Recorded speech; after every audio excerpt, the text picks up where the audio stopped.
Yo,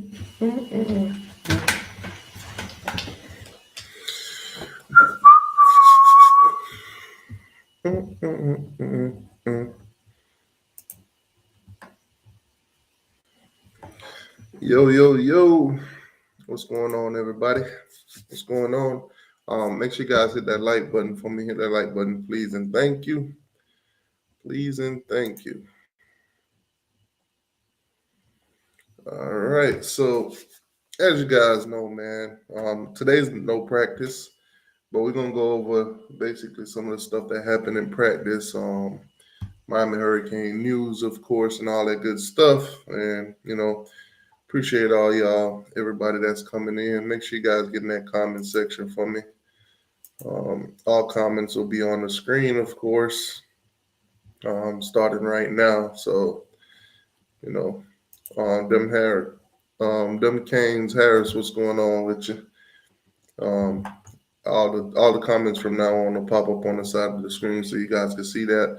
I'll highlight any donations moving forward. So, all right. So practice, man, practice.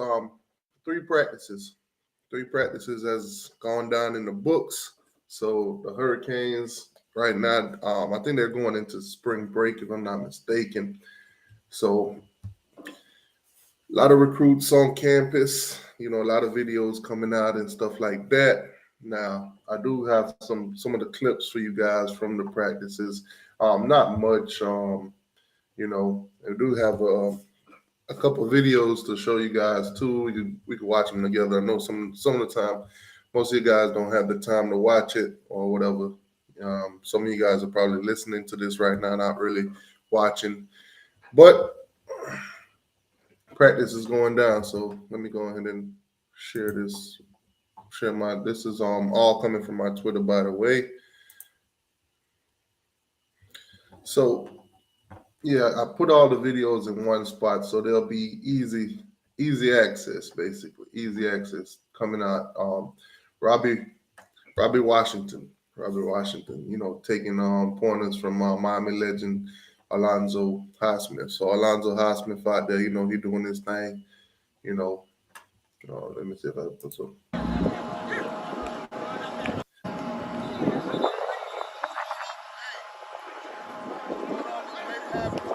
Hear him, but you get the idea. Lonzo giving them little pointers. Hey, keep them hands up and all that.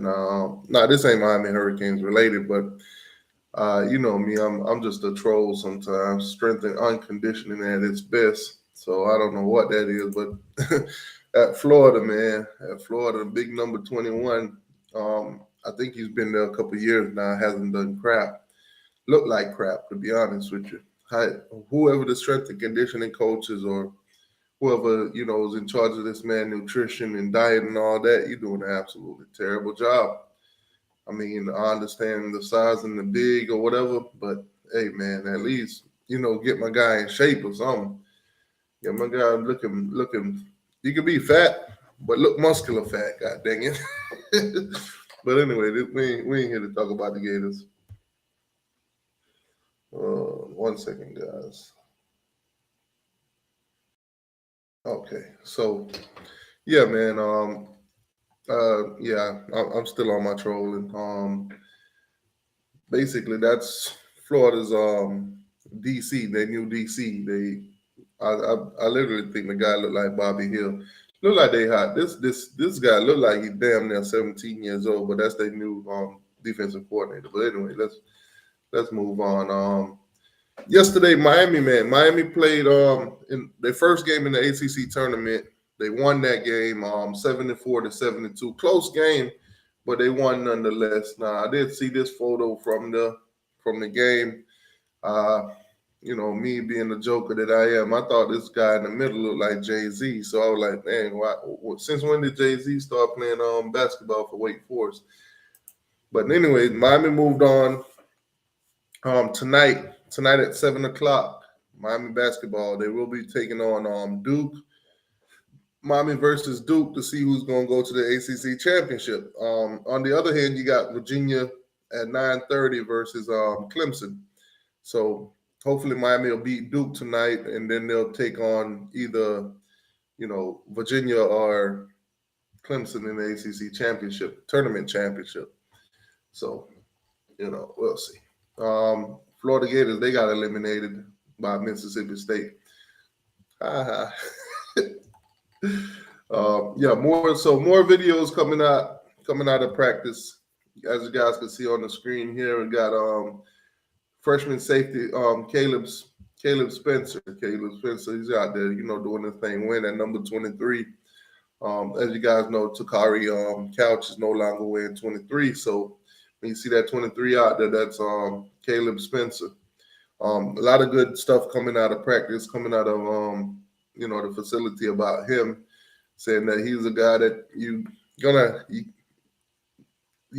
if you close your eyes and you open your eyes a couple times, you're gonna see this guy this season. You're gonna see him on the field. Ain't no way they're gonna keep him off the field this season. From what I'm hearing, a lot of good stuff coming out of the freshman. This freshman offensive lineman, of course, Samson Okinola. Yeah, he's out there, looking good. These are just drills, guys. The media is out there, but it's limited access. I think they get like 25 minutes, and then they get to talk to the players afterwards. I think they get like 4 available players. So yeah, the media is out there. Frank Ladson.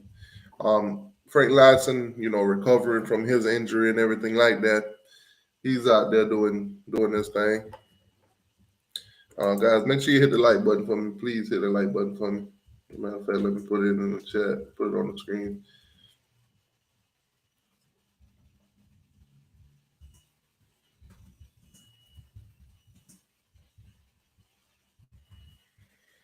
They say Frank Ladson is one of those guys that you're gonna be look forward to seeing this season.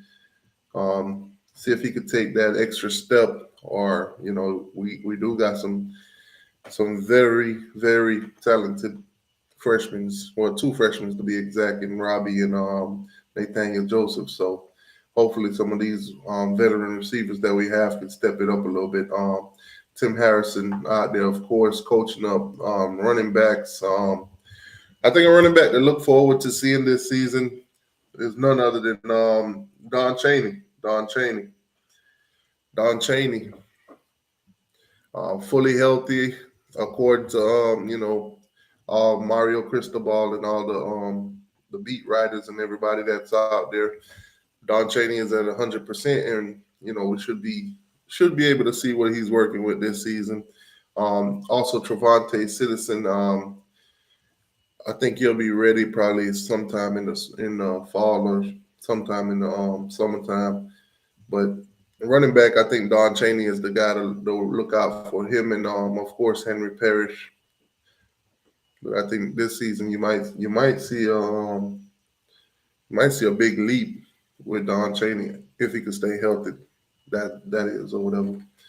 Um, Quarterbacks, of course, they getting their reps. I think the quarterback, everybody's focusing on Tyler Van Dyke, but I think really the quarterback to really watch is Jakari Brown. I think he's taking a lot of step forward, to be honest with you. His accuracy, everything is going up. We all know he's very mobile, can run the ball or whatever, but his accuracy, they're working on his accuracy. I think he's taking a huge step forward.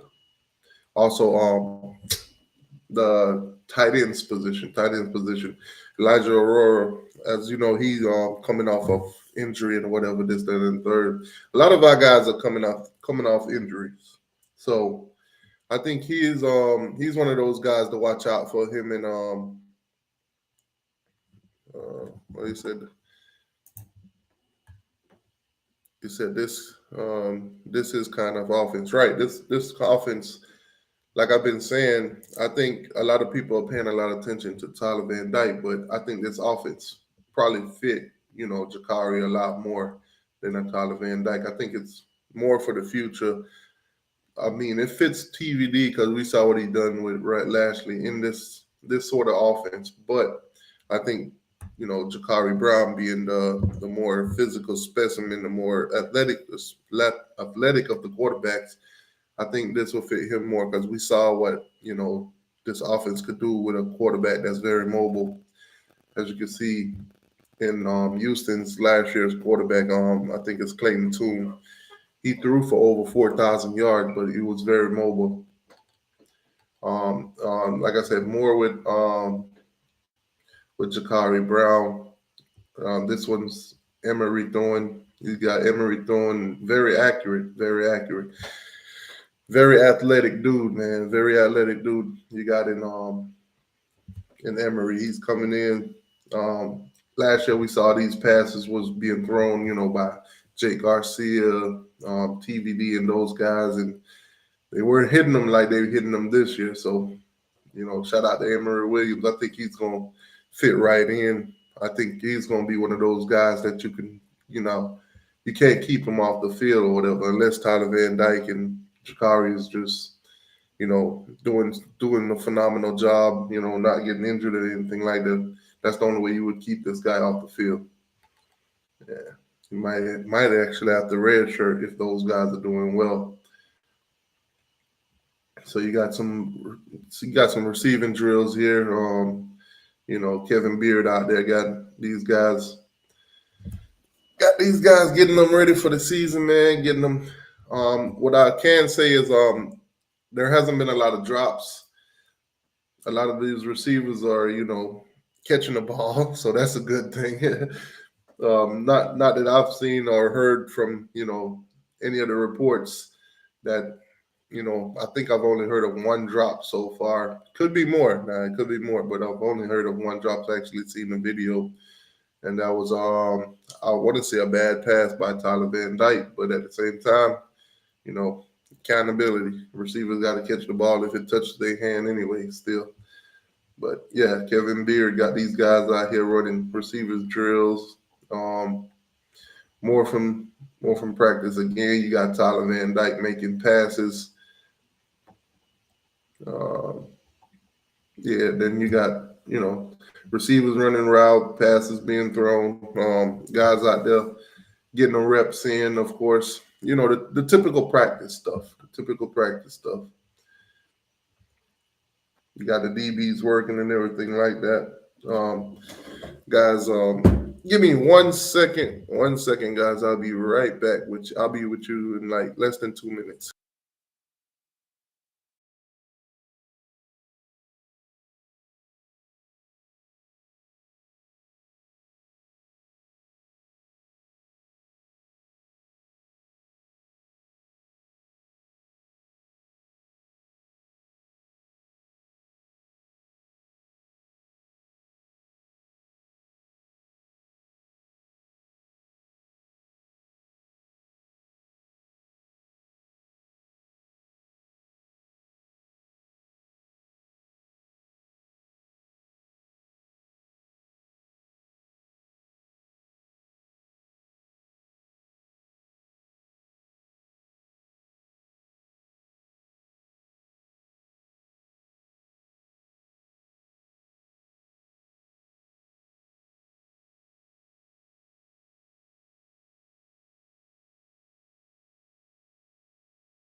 All right, I'm back. So, like I said, guys, those guys out there throwing the ball, getting it in. Kane Zay, what's going on with you? How you doing, boss? Terry, how you doing? What's going on with y'all? Y'all in the y'all make sure you guys are hitting the like button for me. Y'all get in the comment section. Let me know who here. Appreciate everybody that do hit the like button. Also the Cash App is at the bottom of the screen if you want to donate, or you can there's a barcode at the top right there. You can scan that if you want to donate that way. Appreciate that. So let's get back to it. So, like I said, a lot of videos are coming out. Jakari, he looking good, passing the ball, improving on that, of course. Um, George, receivers, working on his physicality at the line of scrimmage. Kevin Beard motivating these guys through drills. So, they working on basically line of scrimmage. Getting off the line, getting physical with them DBs. Creating space, of course, all that good stuff. I think hiring Kevin Beard was a great idea, guys. I ain't gonna lie to you. I think Mario did a great job with that hire. I think he fit perfectly, and I think what he's trying to do at Miami is definitely what we need. Jakari Brown with a rifle to Isaiah Horton. I think Horton is one of those guys you got to keep an eye on going into 2023. He's one of those tall, physical wide receivers.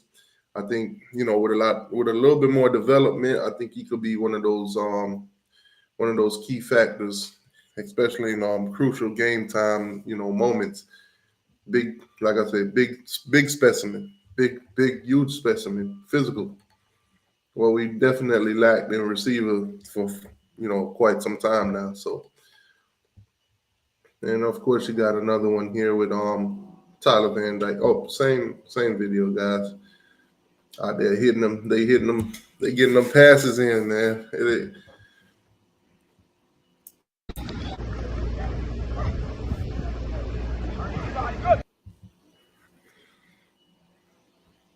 That's it. Yeah.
Uh, Chris, what's going on with your boss? How you doing, man?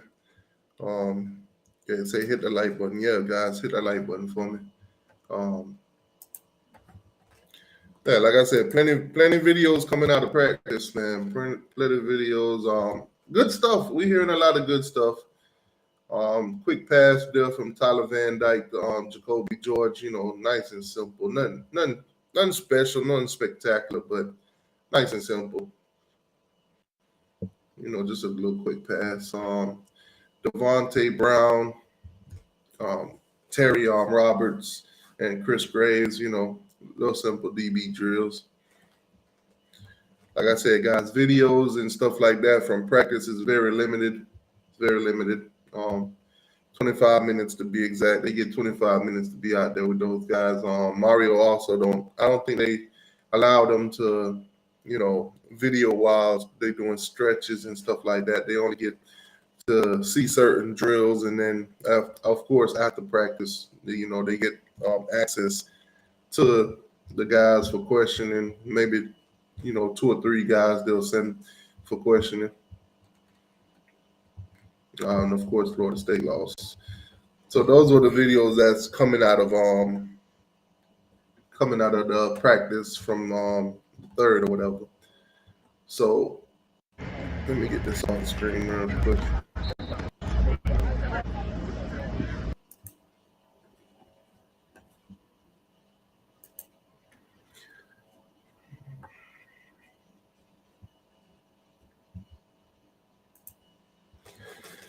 I'm gonna put the link in the chat too. open discussion.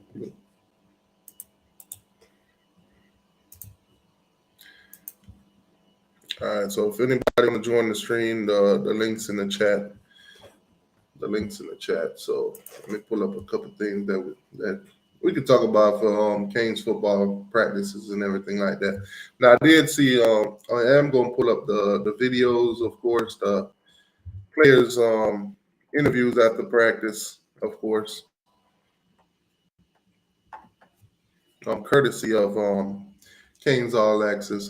Canes All Access. If you have any problems or issue with me sharing a video, fair use. For reaction purposes and commentary, please hit my email. It's in the description. All right.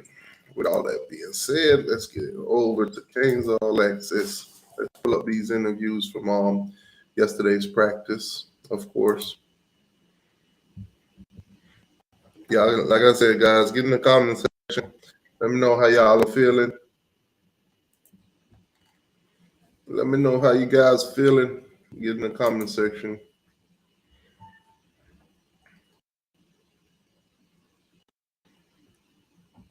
All right, so first up we have first up we got a commercial. So all right.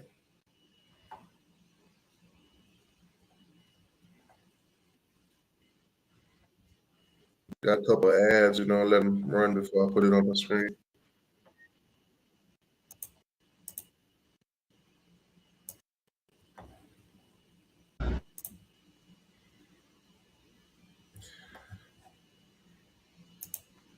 All right, guys. So first up, we got the interview from Takari Couch, of course.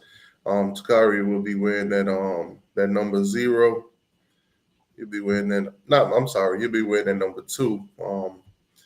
This season, no longer wearing number 23. You'll be wearing number 2. So let me go ahead and hit play on this. How you doing? All right, y'all. Last but not least, we have back to Takari Couch. Oh, sorry.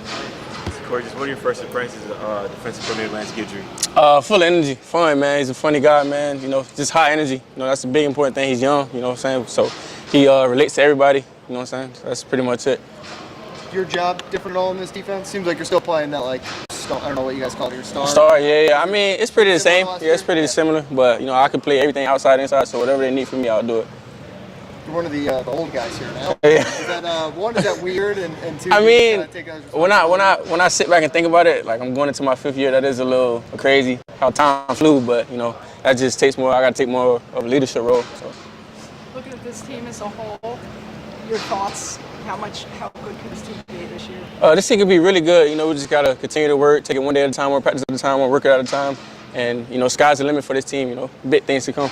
So. Does it feel any different? I know it's just been 3 days, but a lot of changes this offseason. Yeah. Does it feel different? Yeah, because we want to be better. Everybody's working harder. Everybody's getting better. So it does feel different, The intensity is way higher, competition is way higher. So it does feel different. So you guys lost kind of your 2 starting outside cornerbacks from last year. Obviously, Devontae's come in, and just what's that competition? Obviously, it's early, so the competition's just starting, but what's that competition going to be like to fill those 2 jobs? It's a fierce competition. Everybody's competing. Everybody wants to start. But, we compete with each other, not against. So everybody's just working hard. Even if you compete with somebody, you're helping that next guy correct his mistakes. So everybody just want to see everybody win. Like, nobody's against anybody. So. How difficult is it, though, with a new coach adapting to new calls or whatever? I mean, it's pretty easy. You just got to hit the film room pretty hard. You study the playbook, take it home with you, study it before you go to sleep, study it when you wake up in the morning, and you catch on pretty fast. It's just getting the terminologies down. That's the big part. What's been your first impressions of Caleb Spencer? He's the only freshman DB on campus right now. He's a ball hawk, but he's not the only freshman that's good. All the freshman DBs are really good. But Caleb, he's a ball hawk. You mentioned things are maybe a little bit more faster and intense maybe than spring last year. Well, why is that? Are you guys in better condition? Is there just more familiarity with Mario's style of coaching? Well, why do you think that there's been a change? I would say it's faster just because it's more competition. Like, everybody's hungry right now. Like, everybody wants it right now. Like, there's no sluggish. There's no like downslide if you're going against the next guy. So even if you're going against a 2 or 3, it's still that top-notch competition. So Yeah, that's pretty much it. There's been a lot of changes this offseason, but DB room pretty much stayed the same with Coach Dye and Coach Stevie D. Mm-hmm. How is it different from last year to this year after being a whole year under Coach Dye? I like what he just said, man. Basically, going from the ones and twos, it's not much of a drop off. It's like most of those guys are competing at a high level, competing at a not necessarily the same, but almost exact same. So that means we're going in the right direction. Basically, your first string, second string, and third string, if those guys could all, compete at a high level, then you have a great team in the making. I mean, it's pretty much the same. Coach Dye gonna be Coach Dye. You know, he's a real guy, honest guy. He's big on the little details. You know what I'm saying? The little details that take you far in your game. So Coach Dye gonna be Coach Dye. How different is this defense? Uh, It's early, but You said what? it's early, but I is mean- it going to be a lot different? Is it going to be pretty similar? What do you think? You know, it's hard to tell right now, but because we're just getting into it, so we're just kind of getting a feel for what we're good at with the players that we have. So and then we'll see how it goes moving forward. Are there different? Obviously, every coach comes in with like different emphases or whatever. Like, what are there different things that Coach Guidry? Like, what is he? Turnovers, stop the run. Stop the ball. Just stop the ball from getting in the end zone. That's point blank period. He seems his personality is a lot different from Kevin Steele. Can you compare them at all? I mean, I wouldn't compare. I don't want to compare, but Coach Steele is a great coach. Coach Gibbs is a great coach. They're both two amazing defensive coordinators. You know, getting a chance to play for both of these guys is a great opportunity for me moving forward. So The way they deal with you guys, how are they different? they're the same. They're gonna coach you hard when you make a mistake, and they're gonna, congratulate you when you do good. So they're both the same. One Yeah. of them, Guidry, seems a lot more hyper. Yeah. He Yeah? jumped up and down, but Coach Steele was the same way. Coach Steele a shock, How good does it feel to be back in pads? You guys came out on the shoulder pads.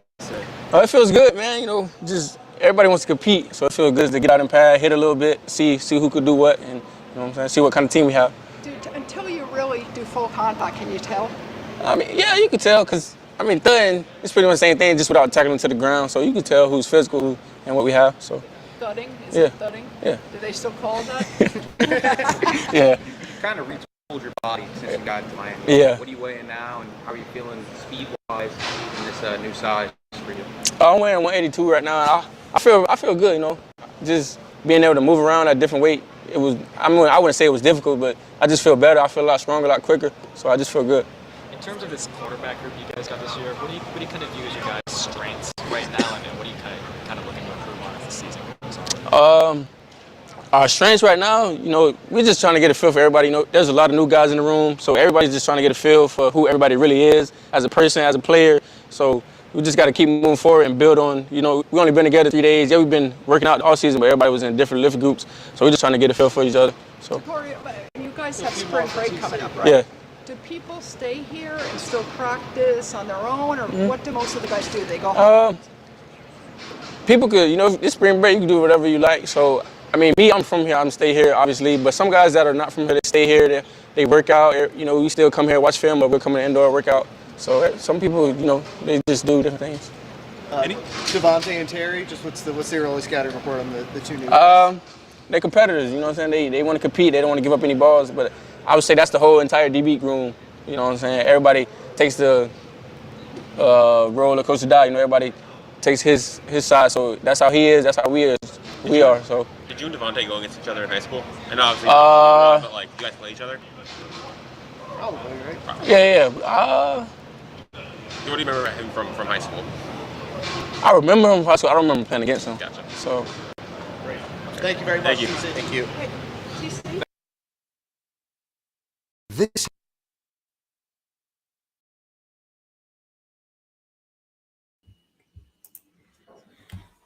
All right, so that's Takari Couch, basically answering question. I see you guys with the Susan Miller questions. Yeah. If you know Susan by now, that's how Susan operates. She gonna ask some ridiculous questions. But you gotta get to it sometimes, it lighten up the mood sometimes. Sergeant AR-10, what's going on with you? Okay, so this Cliff D. So our offensive coordinator and defensive coordinator both sound like hillbillies. How's that going to go over with South Florida recruits? I don't think they sound like hillbillies or whatever you want to call them. They're from Louisiana. They got that, Southern accent, that natural Southern accent, not your Brian Kelly accent, if you know what I mean. The one that you just develop overnight. Those guys are from Louisiana, so it is what it is. They sound a little different, but football terminology is all the same. When you're talking to recruits, it's like, what are you gonna do for me? What can you do for me?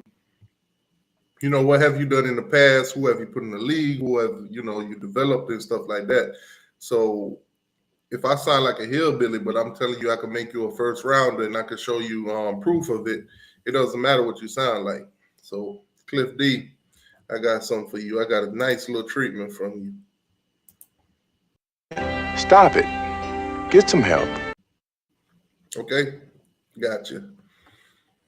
And if you think them sounding like, whatever they sound like, it's going to reflect recruiting or whatever, I'm here to tell you it's not. And I got another treatment for you. I'll tell you what I think. It doesn't matter what you think. All right, glad we got that established. So that was Takari Couch. We got a few more players that hit the podium, so let's talk about it. I'll bring those videos up. So I said, doesn't matter how they talk. Real recognize real. Exactly. They got that southern, that southern accent or whatever. Next one up, we got Cody Young. Go ahead and put that on the screen for you guys. We got in the back here, Chris. What's going on with you? Chilling, man. Chilling, brother. Playing some Ninja Turtles on this beautiful Friday. Let me play this video here with Cody Young. Try not to say nothing because it's gonna echo. Gotcha. After the video, we'll chop it up. Yes, sir. All right, here we go, guys. Cody Young. Alrighty, I'll go right into questions for wide receiver Cody Young. Cody, it looks like you maybe trimmed down a little bit. Can you talk about your body transformation and what maybe you weighed this year compared to this time last year? I'm 213 right now. Last year I was around like 220.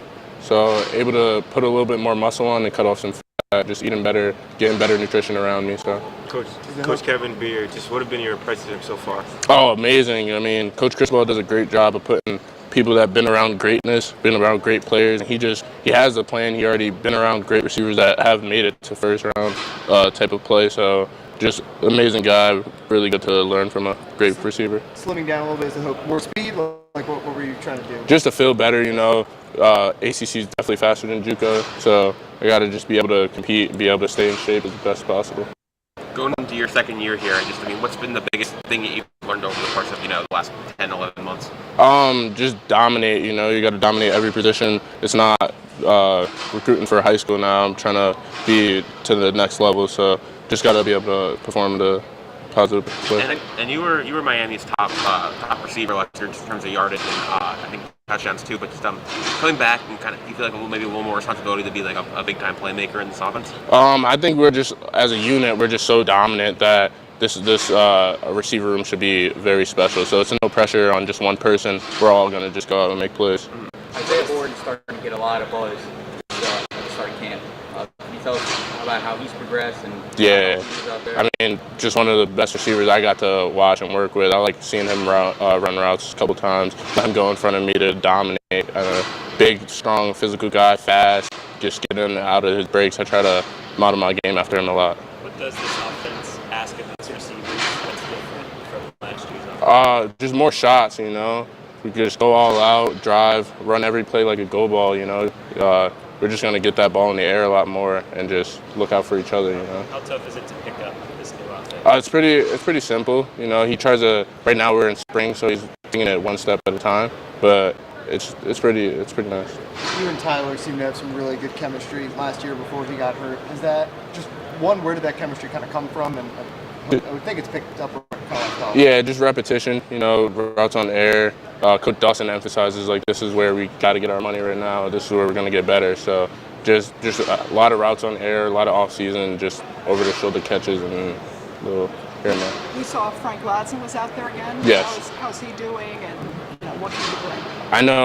I don't know how well he is. That's for Frank, but I know when he's out there, he's a positive guy. He brings a lot of energy, and I'm just hoping he can get it out there for full pads so pretty soon. What have you seen from Emory Williams so far, and have you been working with him on establishing connections? Yeah, Emory, he was actually, when I was on a visit here, my first visit here, he was with me, so it was great to see him out here throwing great passes, very accurate, very humble guy, and then he just got that, he's just a little nervous right now, but he's a great quarterback, he's going to be amazing. What have been your first impressions on Ray Joseph and Robbie Washington? Fast. Those boys are really fast. They're going to take the top off of defenses, open up that space for other receivers to come underneath, Really excited to get them healthy and get out there.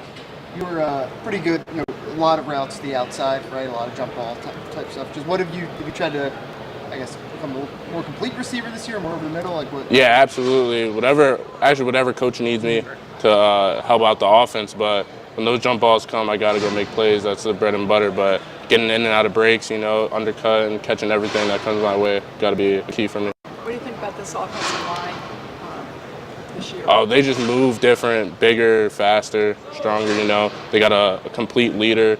Coop is coming back. He's more mature now. Javo helping him out.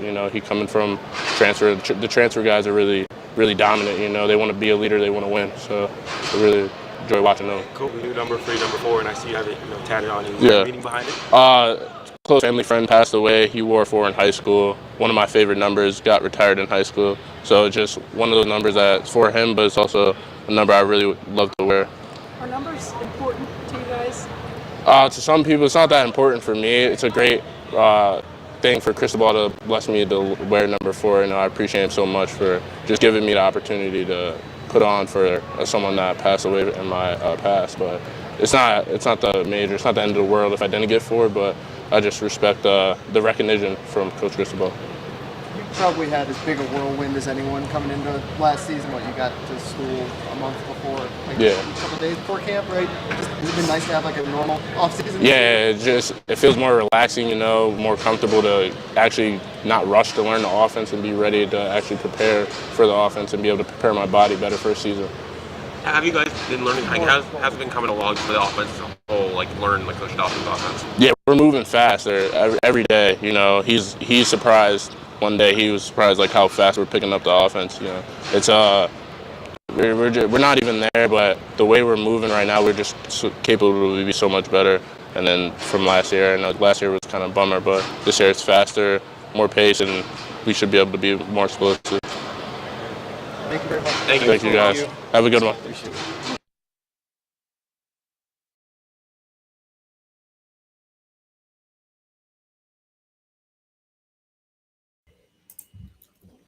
You there, Chris?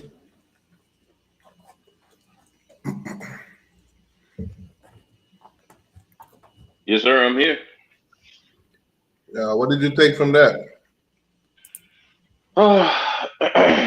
That right there sounds like a complete 180 from what it was last year. It sounds more like they're more in tune. They're more focused. They're all on one page. It seems like everybody is actually going in the same way. Everybody's not some in the corner here, some in the corner there, some just doing what they're supposed to, and some aren't. Everybody sounds like they're doing what they're supposed to, and everybody sounds like they're in one unison. So it sounds good to me, but I gotta see it on the field when it's game time. I want to see how much of this one accord, this one team, how many of them are on the same page. It sounds good. It sounds good. It sounds better than what it did last year. It actually sounds like he has more of understanding of where he's supposed to go, what he's supposed to do, what the assignments are supposed to be.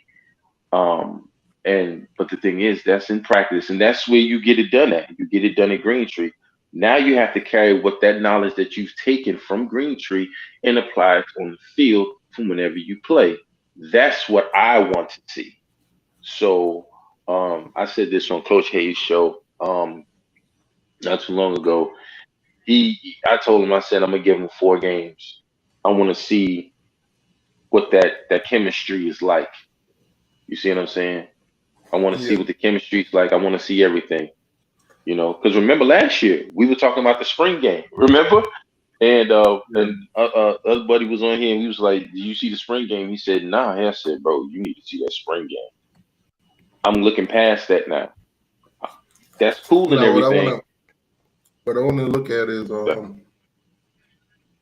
fact that he said that Robbie and Ray Joseph is fast. That's when they asked about those the freshmen or whatever fast. Those guys are fast. They're gonna take it over the top, open up short passes for other receivers. Miami's been lacking that for a minute now, having those fast receivers that could go vertical. So it sounds like with this offense, we're gonna go more vertical. When you do go vertical, you'll get those explosive plays, and then it's gonna, sometime the DBs is gonna back the DBs up, and now you're gonna have those short pass opportunities for all the other wide receivers also. So speed, man, speed kills. Speed changes the game. That's what I'm getting from him. And if you look at him too, dude, you can see that he's putting on healthy weight. He put on that healthy weight. Because last year when he came in, he was that small, slender, tall guy. But now he's got the mass. He's got the muscle mass that he needed. So obviously, strength and conditioning, the fourth quarter program, all that stuff, is working out for him. If you look at Takari Couch too, his body size, he's looking more of an NFL type now. But guys like Takari, he's going in year 5, where you got Jacoby Young, who's been with this coaching staff, these past 2 seasons. Now you see the difference. He's already at where Takari, got in 5 years with, the previous staff. So it's a tremendous uplift. We're not creating Instagram models no more, like they say. We're creating beasts, monsters, that stuff. All right, so I'm gonna pull up Inez Cooper. Inez Cooper last year was one of our best offensive linemen. Going into this year, there's a lot of expectations on him. Also Zion Nelson, if he can stay healthy. So let's go ahead and check out, Inez Cooper. Yes, sir.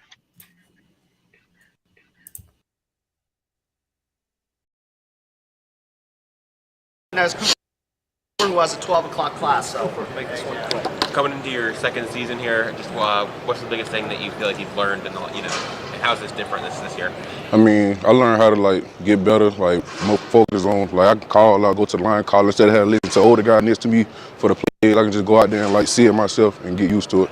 But I feel like we're gonna be better this year because I feel like I got to step up and be a leader now since I played last year as a freshman. Now I got to step up and tell all the young guys that came in what to do. What's the biggest advice that you give to Samson and Francis? You were in the team so long ago. Just be able to listen and just be able to instead of somebody get used to nobody having to tell you what to do, just be able to listen to us, and then you can go out and be able to just point out stuff by yourself. Inez, what's your height and weight right now? I think I'm 6'5" and a half, 348. What did you come in at? 375.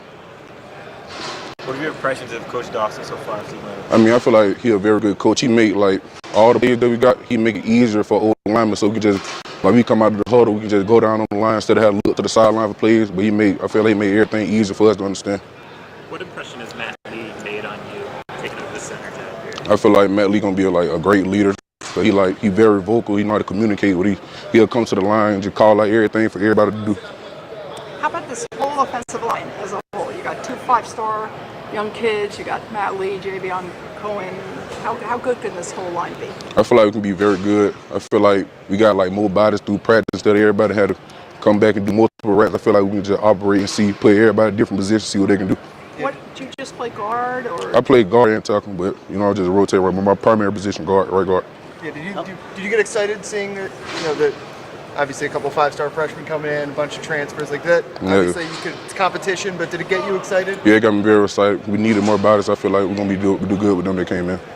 How much does playing last year help you now, just in terms of understanding college football and what it takes? I feel like last year, like me being a freshman, just going in, I feel like I ain't really know like what to do. I'm trying to listen to all the older guys telling me what to do, but now I feel like I can just go out and just know all the plays and know what to do and know how to point stuff out by myself.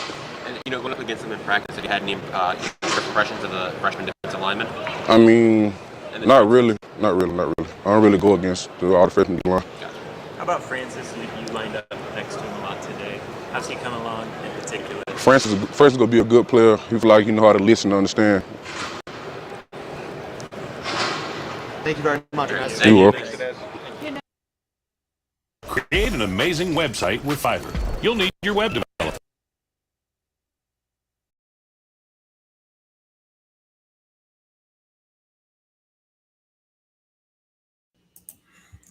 So Inez Cooper's interview, short and sweet, straight to the point, talking about the O-line, impact the freshmen's, impacts on the freshmen, what he's talking to them about, how easier the play calling for the offensive lineman is going to be.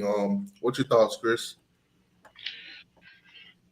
Sound confident, very confident.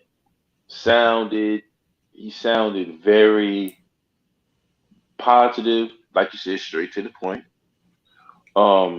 Seemed more focused because now that he's had that leadership and he's been now that he's had that he's been under Cristobal, he knows what to expect now. Now you have to become leaders. You know what I'm saying? That's what he said. He has to become a leader. Now that he was a freshman, now he knows that he can become a leader. He said Matt Lee comes in there. He's very vocal. He comes to the line to tell us what he has to do. But the thing is, there's no egos on this. There's nothing to do with egos. Nothing at all. It's all about playing as a team. Who else did that for us last year? Was vocal like that. Came up to the line, told us what we had to do. Stayed on us. Made sure we stayed focused. Kept our eyes on our tasks and everything like that. I don't remember anybody honestly doing that, because to me it was like everybody was for themselves and nobody was for the team. This year everybody's for the team. They know what it is now. They don't like being 5-7. We don't like seeing it. So now you're gonna have to make a stand. And from the way he was talking, I like what I heard. I just want to see it now. That's all I want to do. I just want to see it. That's it. Okay. So one guy that he did mention that I'm about to pull him up right now is Inez Cooper. Inez Cooper transferred in from UCF, center, one of the best centers in the country, one of the top centers in the transfer portal. Got him to come on down to Miami. So let's listen to him and his interview for the first time, about 5 minutes and a half. So Inez Cooper, guys. Not Inez Cooper, Matt Lee.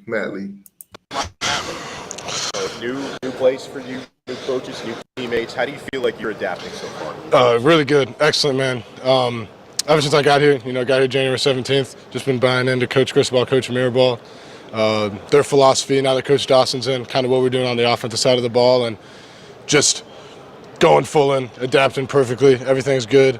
Learning the offense, learning the guys, getting that chemistry together after our third day of practice. It's been great. Why you Well, when I went in the transfer portal, first off, I'm from Orlando. I'm from Florida, so growing up, you know Miami, the U, the history of it. So it's always been kind of that kind of place that I wanted to be a part of.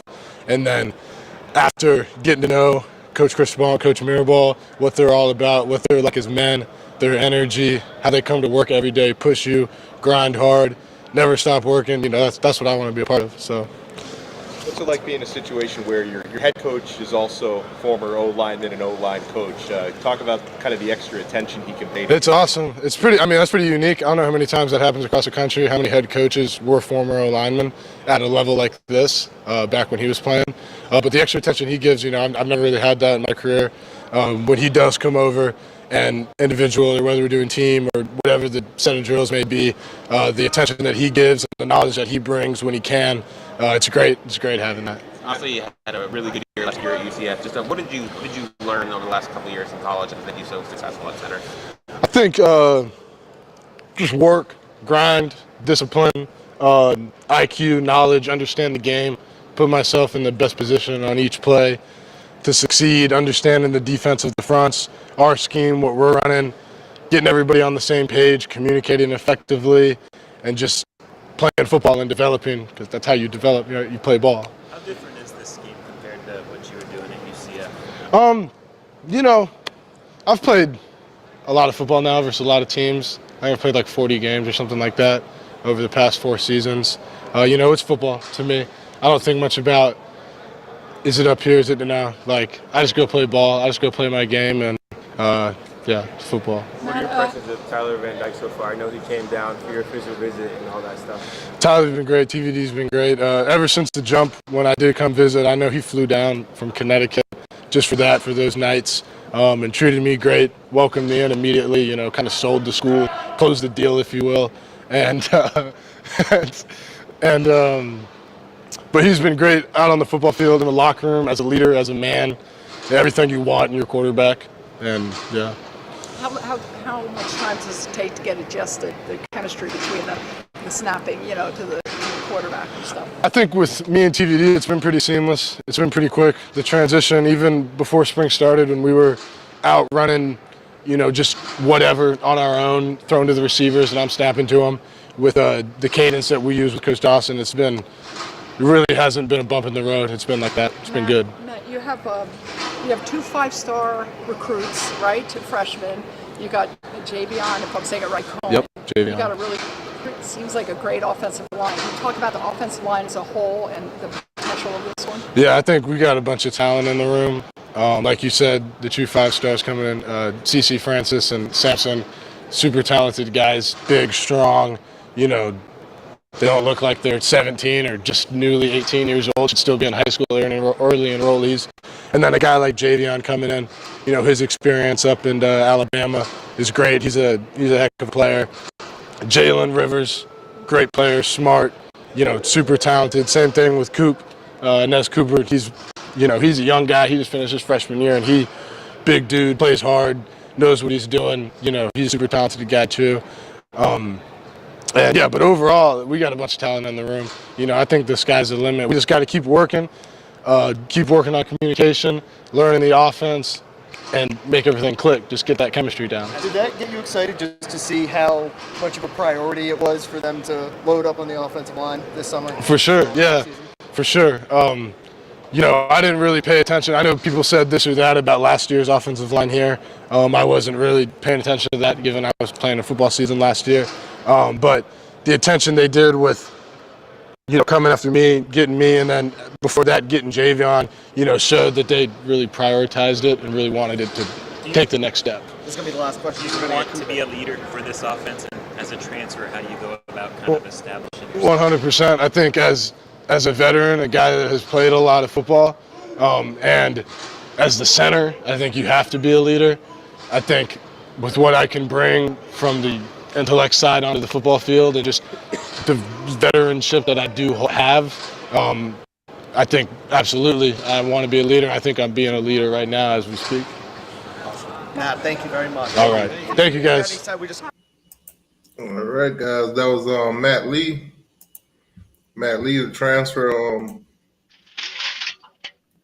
from UCF. That was Matt Lee right there. So, what you took from that, Chris? Oh boy. Hold on for 1 second. I have to sneeze. Hold on. Yeah. So from what I'm hearing with him, especially on that last question, as a freshman, well, you could consider him a freshman at Miami, but you know, He's a veteran guy, transferred from UCF, first year at Miami. Transfer guys, possibly becoming leaders. He's of course, he wants to be in that leadership role. But most of the guys in the locker room, most of them wants to be leaders. So if you have all of them come together, it'll be like everybody on the same accord, and everybody step it up, kind of deal. So accountability will be very high in that room. Oh boy. He mentioned some of the guys that he will be playing with. This O-line this season, if they don't have a real upside, I think Mariball probably gonna have to cut them arms and legs. Yeah. Yeah. What's your thoughts though, Chris? That's leadership. That's the focal point of becoming a leader. That right there, from what he said, the way Tyler Van Dyke flew from Connecticut to come see him, to make sure they got to make sure that they sealed the deal with that. Tyler didn't have to do that. He could have stayed up there and golfed or swam or did whatever he wanted. No. He came down there to make sure that this line, that he got this dude. He made sure about Cohen. He made sure about it. These are the guys that's going to be there with you. They coincide. They're all on one chord. This is what I'm talking about. We didn't have this last year. We didn't have it. I didn't see it. Honestly. This right here, from what I'm hearing from everyone, they're all on the same page. They want to win. They want to win. Can't wait to see it. I love the words that he's saying because the passion is there. Because you can tell when there's somebody's just saying something just to BS you along, but then you can hear the passion in it. And yeah, he's played a lot of football, so he knows a lot of know-how. He can bring things from where he was at to Miami. Little tricks and trades and little secrets, not secrets, but techniques to make them better. You see what I'm saying? That's that olive branch that Mario wanted. You bring in Cohen from Alabama. Cohen is not a scrub. He's not garbage. He was at Bama for a reason. Okay? He went against us. If I remember correctly, you've seen the protection that he gave to Bryce Young. You see what I'm saying? And he's just outgrown and he's done what he had to do there. So he wanted to come to Miami. Look what he's done. It's amazing. I love it. I love it. I can't wait to see it on the field. I can't wait to see it on the field. Some updates for you guys. Some updates. Former Miami Hurricanes offensive coordinator Josh Gaddis has landed a new spot. He will be playing for Maryland. He'll be coaching for Maryland. Maryland as offensive coordinator / quarterbacks coach at Maryland. So Josh Gaddis has found a new job. Maryland, the Terps, up there in the Big Ten. Oh, good for him. How you think Maryland's offense gonna look? Y'all can let me know in the chat. How y'all think his offense is gonna look up there in Maryland? Will Maryland be scoring 10 points a game? Or Maryland go 10 quarters without scoring any touchdowns? What y'all think? Josh Gaddis has gone to Maryland. Predictable. What you think? What you think, Chris? Predictable. How you think Maryland's gonna look this season? Predictable. That's all I'm gonna say. It's predictable. Now, a lot of people say that his offense fit the Big Ten. So, with Maryland being in the Big Ten, do you think it would be more smooth sailing for them than it was for us? It might be. It might be. Then again, it also could be predictable. You can't. Big Ten to ours. It won't work. Hold on real quick. Let me take this. Yeah, we just lost your volume completely. Just dropped. Hello? Yeah. Hold on quick. Hold on. I'll be right back. I'll be right back. Be right back.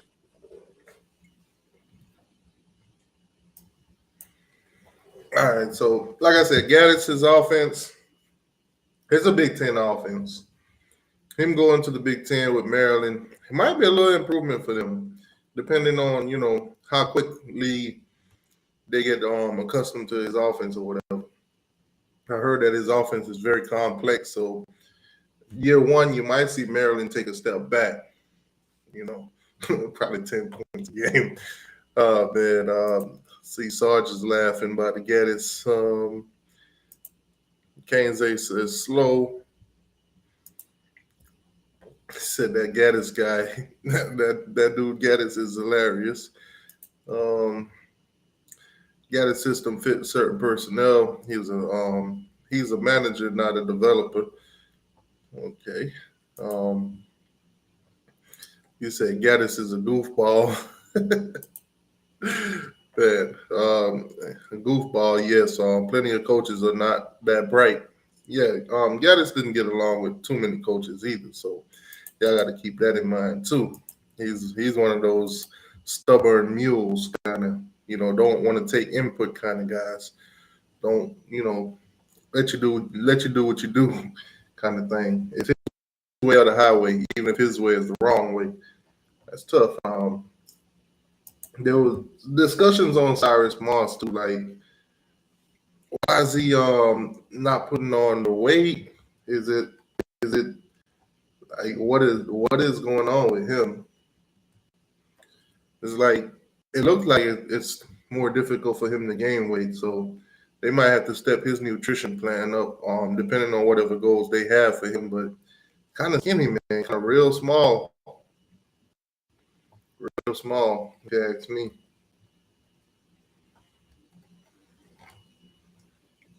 Yeah, so Cyrus Moss is, as you guys know, one of the four-star guys that we picked up last year when Mario came in. Zion Nelson is another topic that a lot of Hurricanes are talking about. Will he stay healthy? Can he stay healthy? If he does, what kind of year will he have on that offensive line? We do have a lot of studs on this offensive line now. It's not like the year before when we was depleted. Now, as long as we can stay healthy as a whole, I think we should see a huge upside. What's your thoughts on Zion Nelson? Mike Williams says Cyrus Moss still look like a cornerback. Yeah, sorry, I missed out on something. What did I miss out on?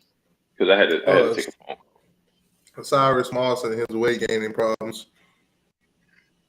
So is he gaining too much or not enough? He still look like a stick. Oh, yeah, you need to come to one of my dinners then, so he can beef up. I think he probably need a good old McDonald's visit. You ever play those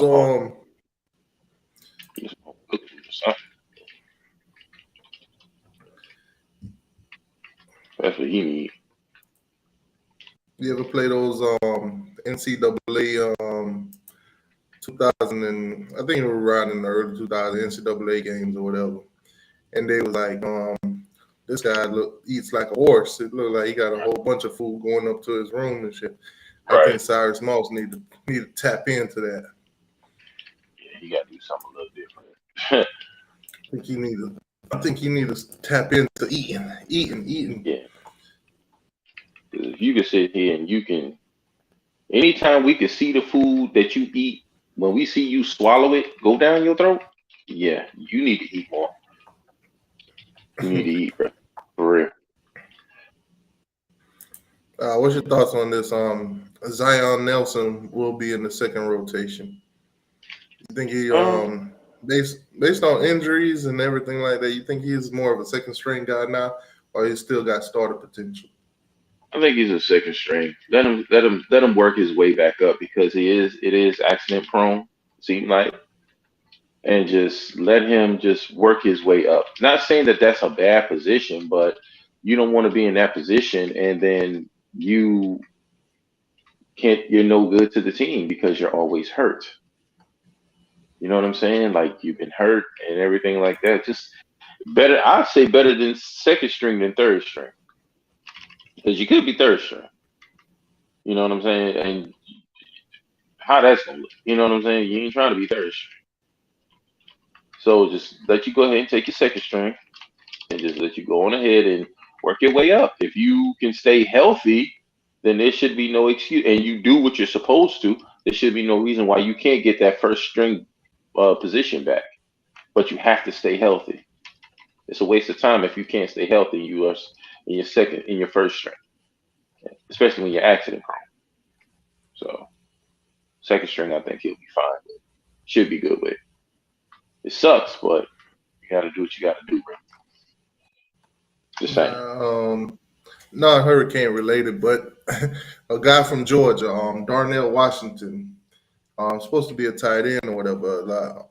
He's getting a lot of clowning on Twitter and ESPN. I guess during the NFL Combine, they referred to him as the offensive lineman instead of a tight end based on his footwork and all the other stuff that he's been doing. Oh wow! Not gonna spend too much time on that, but man, that was a shot. Look at him. Malik Bryant, wide receiver, of course. No, I'm sorry, linebacker. Damn, I just butchered my guy. But that could be a compliment anyway, so we won't take that out of context. But first, look at him, man. This is freshman linebacker. This dude is looking the part already. This dude came in looking the part already. That's first look at Malik Bryant at practice. Yeah. I think these are the kind of linebackers you need. Yeah. Y'all gotta let me know y'all thoughts in the chat on, Now this isn't performance based. This is just the first look. But what you guys thinking about Malik Bryant here? Freshman linebacker. Man, dude come in look like he's already ready to play. Damn. Man. Yeah. That's crazy, right? It's that crazy. Can you imagine this dude was in high school last year? Sheesh. This is crazy. This is what I'm talking about. That's the look we gotta go. We gotta give it go. Yeah, we gotta make this a yearly thing. If we get guys coming in like this all the time, man, that's crazy right there. That's what you need right there. Now, mind you, Georgia, Alabama, LSU, Ohio State, all these guys come in looking like this off the rip on a regular. This is the first time that we've actually seen something like this in how many years? It's been a minute. Bro. We've been getting the little giant. He said he need to take Moss with him to lunch. He need to take Moss with him to eat lunch. Dang, that's tough. To let him do soup. He need a bowl of Fruit Loops or something, because ain't no way in the world. He needs something. Because if he look. My guy need to eat like an Italian. Need you know how those Italian moms, they cook. When they cook like a lot. They have a table full of all kind of pastas and breads and all that kind of stuff. My guy need to just go to an Italian cookout or something. Yeah, let me put these shades on. These screens are starting to be too bright for my eyes. Yeah, man, but what else?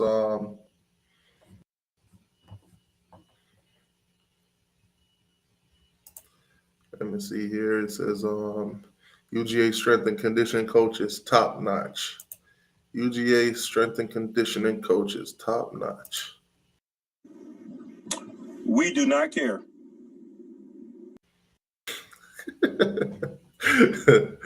Oh man. You say drop him off at Pollo Tropical on the weekends. Nah, not just the weekends, man. Every day of the week.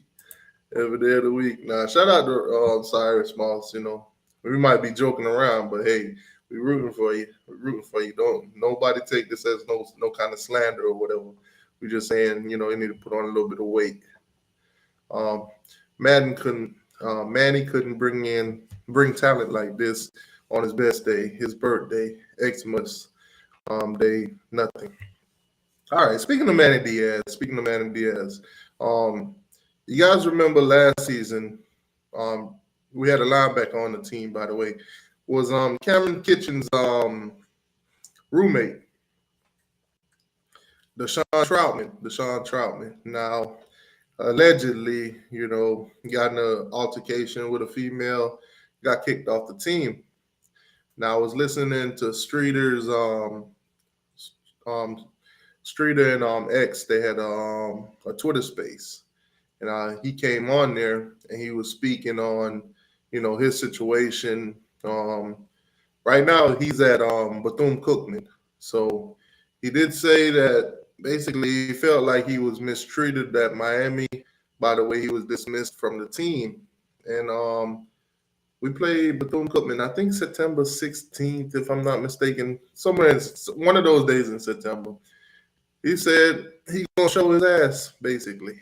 He gonna show up, show out, kind of deal when he come down on at that game. Basically, he gonna show Miami, basically, that the mistreatment and all that.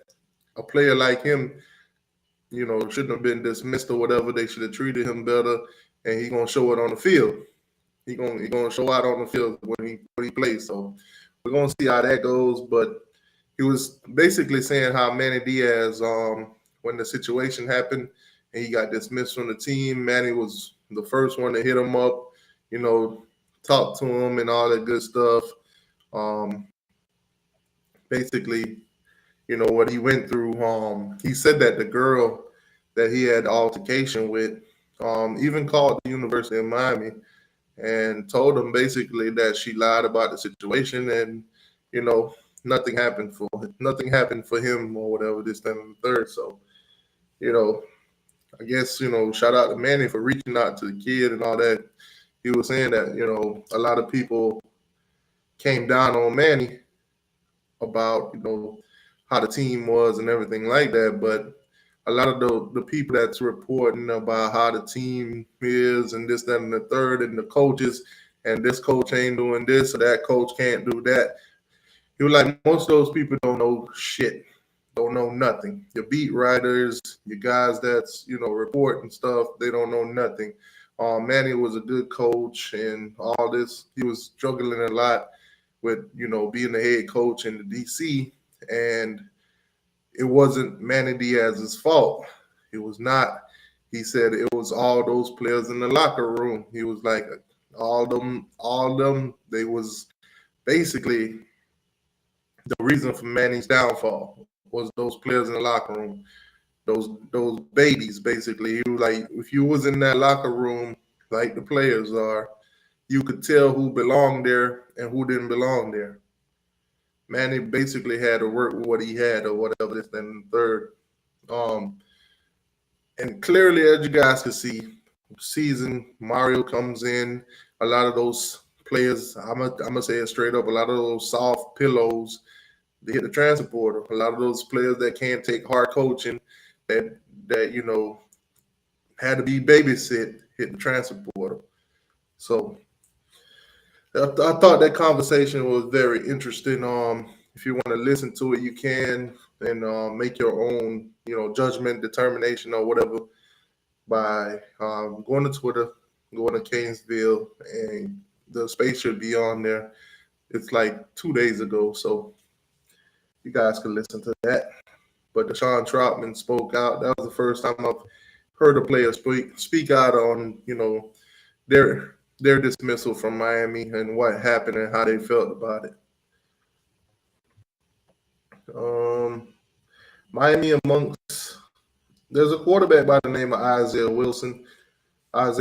He's a four-star quarterback. Miami's pushing for him along with a couple more teams. Let's see here. What's the story on that one?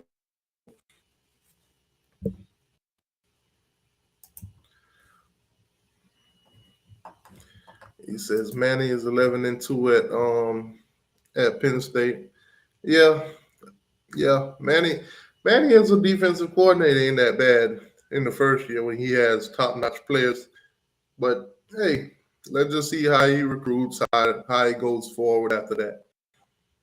That's the only thing I can say. I'm not here for the Manny hate or whatever this, that, and the third. Now, I can say Manny being gone and we going in the direction that we're going in. I'm good with it.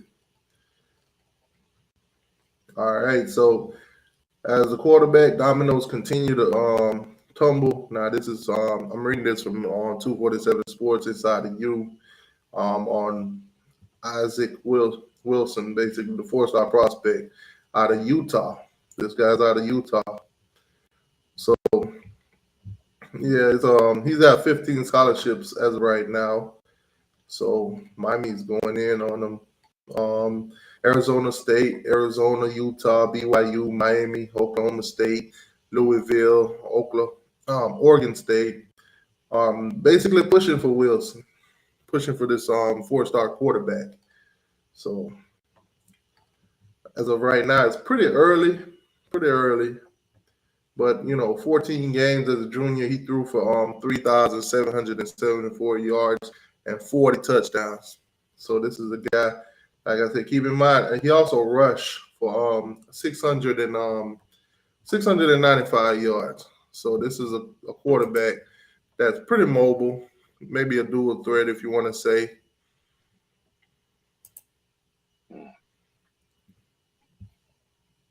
Maybe a dual threat kind of quarterback. So they're pushing for him. I'm not sure if you heard, Chris, but the Deshaun Troutman situation.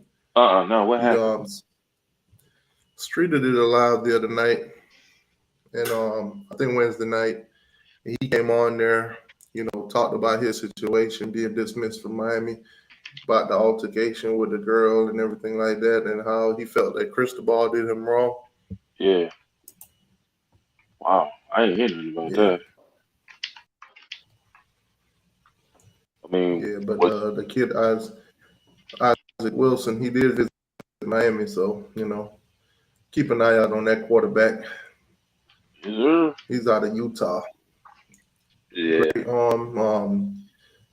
It seems like Miami's going more towards recruiting dual threat quarterbacks. Yeah. As of lately, it's like less of a pocket present quarterback, but more of a dual threat. Guys that can stay in the pocket, and if times get rough, they could take off running. I think once Tyler Van Dyke leave, I think you won't see another Tyler Van Dyke at Miami. I think you'll see more of the dual threat guys. Yeah, and that's why we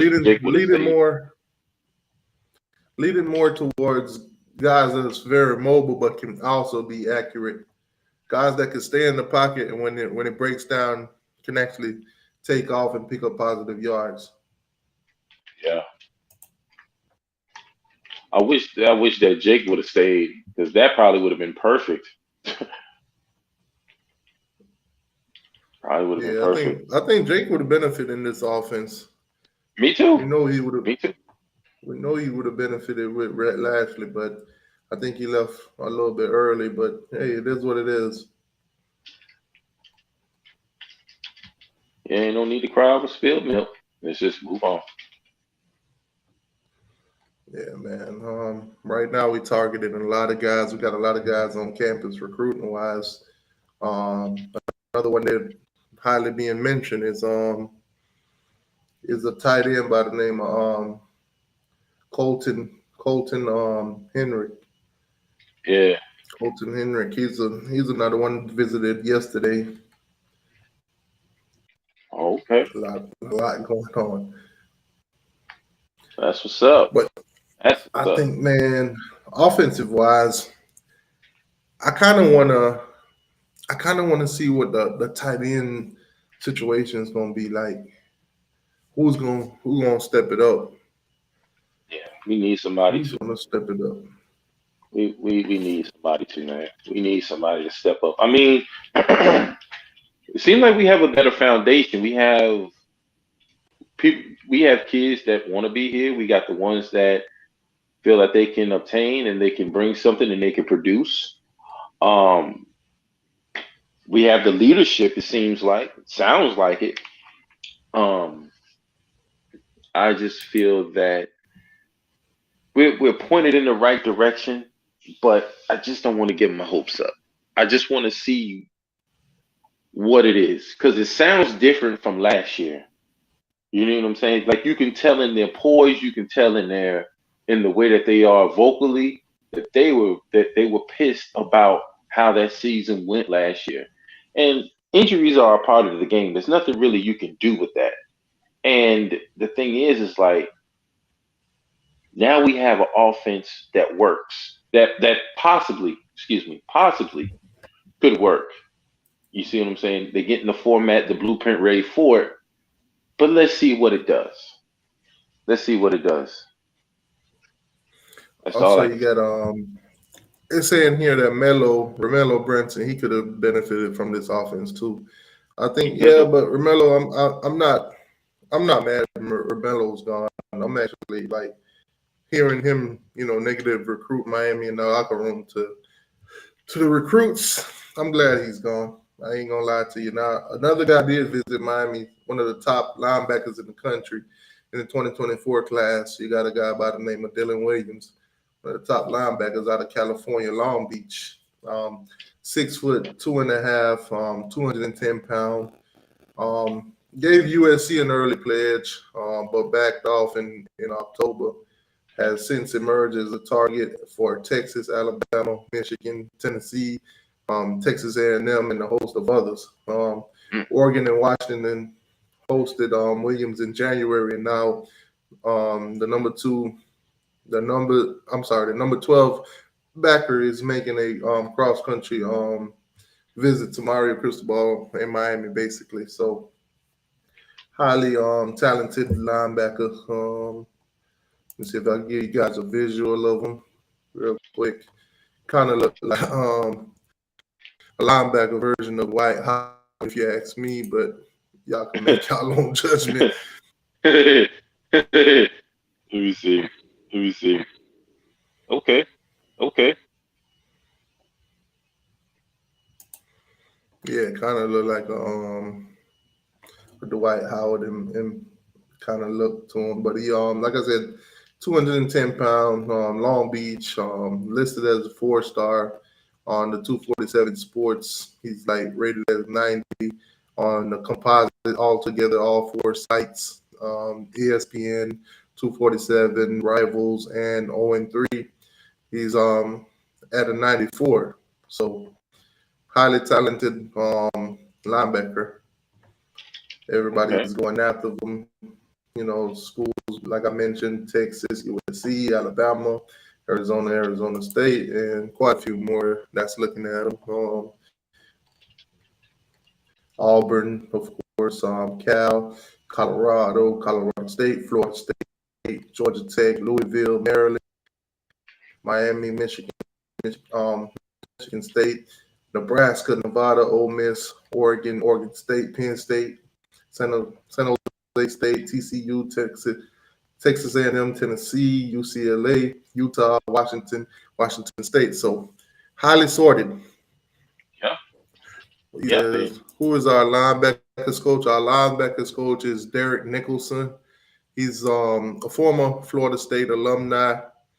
Played for Florida State, back in the early 2000s. So yeah, linebackers coach is Derek Nicholson. Okay. I guess that won't be all right. We'll see how he do. Yeah, Mario is very fond of that guy. He likes him. Likes him a lot. Okay. Well, big dog running the show. He getting the right people in line for a reason. So I mean, see, what can you say? I mean, at least he went outside of his element and he did something that a lot of people said that he was going to have to do, but it's just good to see that he actually listened and he actually did it. Because he could have just been stubborn and just been set in his ways, and what he would have been able to say then? Nothing. Would have been able to say nothing. You set in your ways and you just stubborn. And if he can't get it done, then what? What we gonna do then? That's my whole thing. Now, they're one of the major problems for Miami recruiting this year was receivers. Five-star receiver Jeremiah Smith. Family has connections to Shannon Dawson and Kevin Beard, so that's a good look. Both of those guys have connections with him, so hopefully we can lock him in, get him to decommit from Ohio State, of course, and then also lock in JoJo Trader. Yeah. So if we could lock in those two five-star receivers, that'll be a major uplift in our receiving position. But you know how Mario does. Recruiting is nonstop until the end. So right, we'll see how it goes. He's relentless. I give him that. He is relentless. But I want to see what you're relentless about. And that's what my concern was for this season. But now we see what it is. We see what it is now. I'm just glad that we're able to do it. Nah, I don't know how true it is, but I definitely want to share this with you guys because, boy, I tell you, man, oh Lord, this would be major. This would be the material that I need. Oh, speaking of material that I need, here come DJ Ferg. DJ Ferg, I'm glad you're in here because what I'm about to reveal is nice for you to see. T2, I've seen some of spring videos, and y'all have a long way to go. Y'all do too. Y'all receivers ain't got no foot. But let's not worry about your receivers. Let's worry about something that Mike Norvell don't do very well, and that's recruiting. So let me go ahead and share this with you guys real quick. Oh boy, Since we here got we a go. Florida State spectator. Boom, I would love for him baby. to come in. I don't know if it's true, but it would be glorious if he did them again. Flip alert. Deion Sanders looked to flip five-star running back from Florida State, Cam Davis. Won't he do it? Won't he will? Won't he will? Do it? Man.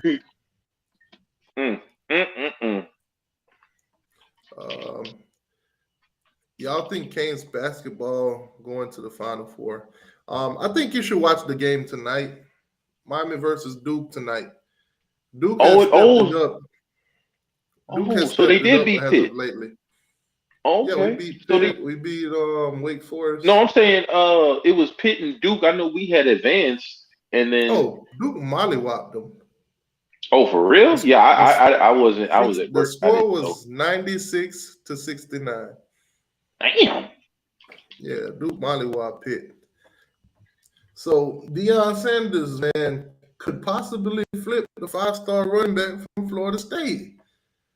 I think Deion got a major issue with Florida State at this point. Yeah. I think Deion is one of those people that like to go sneak up on Mike Norvell, punch him in his shit, and run. Yeah, Then say, all right, Mike Norvell left stunned. He get up, who hit me? Who hit me? Next year, boom, come back and hit him again. I think Deion got a major issue with that program up there. But if he flipped this five-star running back that's committed to Florida State from them, oh my God, Lord have mercy, Lord have mercy. Y'all should have hired me, goddamn it, man. If he does, hey, he does. I said, don't sleep on Duke. They are for blood to prove Coach K was not the end all. Hey, it is what it is, man. It is I'm what it not. I'm is. not putting Hopefully, it Miami past get it. nothing. I'm not Hopefully, putting nothing Miami past beat them. nobody. I'm not Can't putting wait to nothing. see if Prime grab that running back. Definitely. I hope he Boy, get him. you ain't lying. I didn't even know that was going on. But it was so much crap Dion, about us. you I would said love to Dion see. got heat for his alma mater. Of It course. would be glorious. FSU Glorious. fans don't care about recruiting. Right. He said FSU fans don't care about recruiting. Shout out to Turn Tally.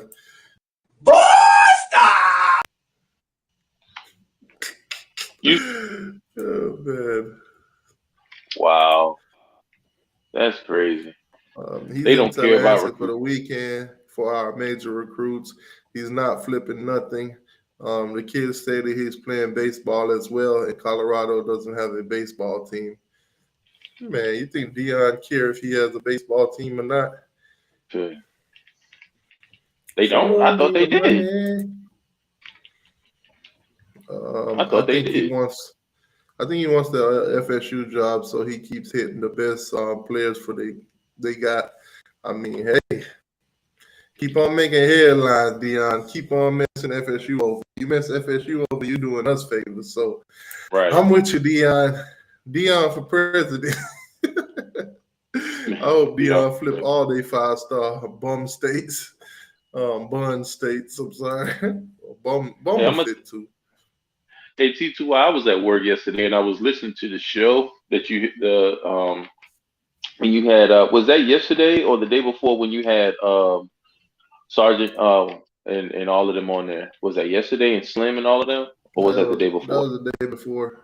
Okay, so the day before, so I let one of my coworkers, a good friend of mine who's a Georgia Bulldog fan, let him listen to the show, and he was like, "Bro," he said, "This is who you be." I said, "Yeah." I said, "Listen to what this fool said." He said that when Florida State is going to is going to dethrone Georgia. This man laughed so hard he had to go to the bathroom and get himself right. I said, "Bro," I said, "This is the type of," he said, "And who is this? This is Miami." I said, "Hell no." I said, "This is a Florida State fan." He said, "A Florida State fan?"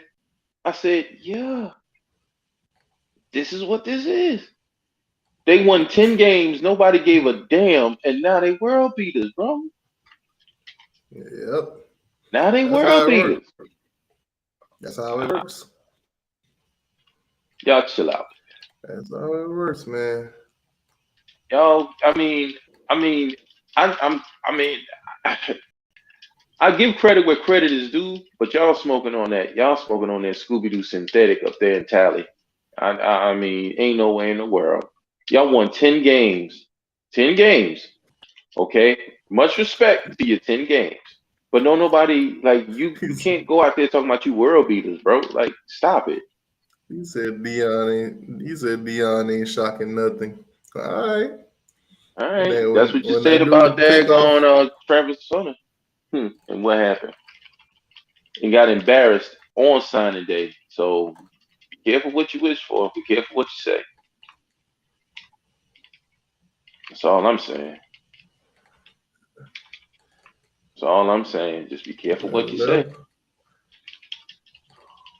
let them keep on, man. Let them keep on. Shock the world, not just the city, the world, Craig. Tell you, you gonna shot more than the world, boy. Cause Dion got it out for y'all, boy. They say they stormed the field after beating 6 and 7 Gators football team. What? Yeah, Florida State has stormed the field after beating the 6 and 7 Gators. Man, That's sad, bro. That's he sad. said it's Y'all cool when storm. y'all Y'all do storm. it every year, though.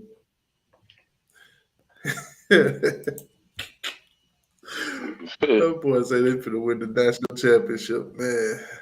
Maybe in NCAA 14, maybe, but nah. Y'all got a little ways to go. According to FSU fans, Sergeant AR-10 saying Georgia going 15-0 is a lie. Because they going to lose to FSU in the national championship. Man, please don't make me curse. Please don't make me curse. Please don't make me curse. Please don't do it, man. Don't do it. Don't do it. Oh my God. Ain't no way in the whole hell. Y'all gonna beat Georgia. Y'all gonna beat Georgia in the national championship. That's a ranked team. What ranked team have you beaten? Y'all can't even beat Wake Forest. Miami's looking at another guy by the name of Juan. I think it's Minaya. Basically 6'6", 317-pound offensive lineman out of New Jersey. Yeah. So they're looking at trying to get him. It's been great. He told Coach the Ball and Meyer Ball, I like the campus, I like the school. It's a good spot. The lineman was on hand to watch Miami go through its first spring practice. So we got a lot of offensive linemen.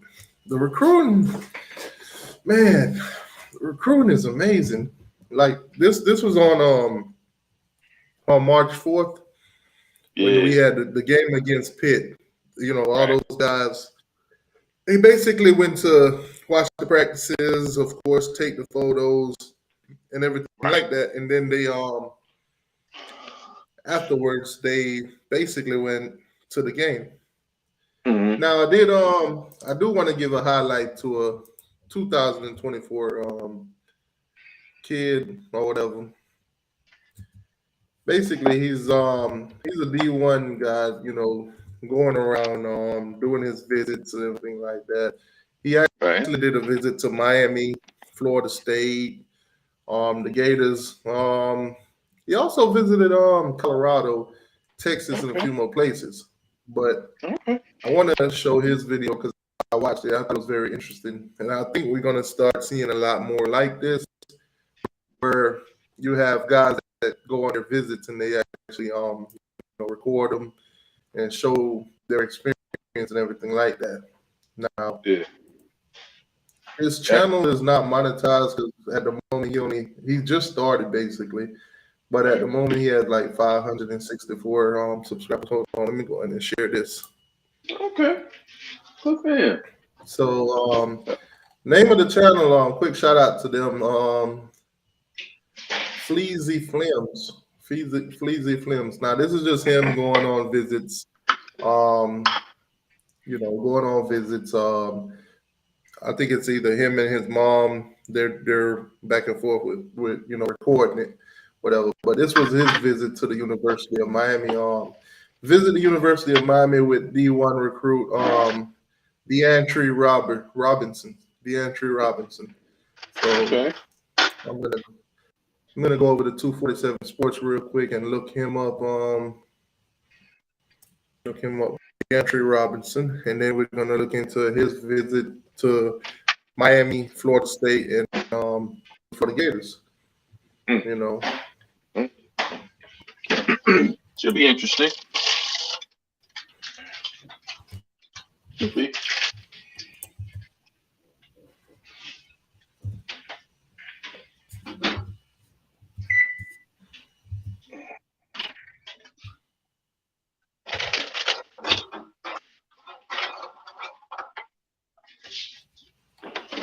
All right, so we got him here as a 4-star defensive lineman.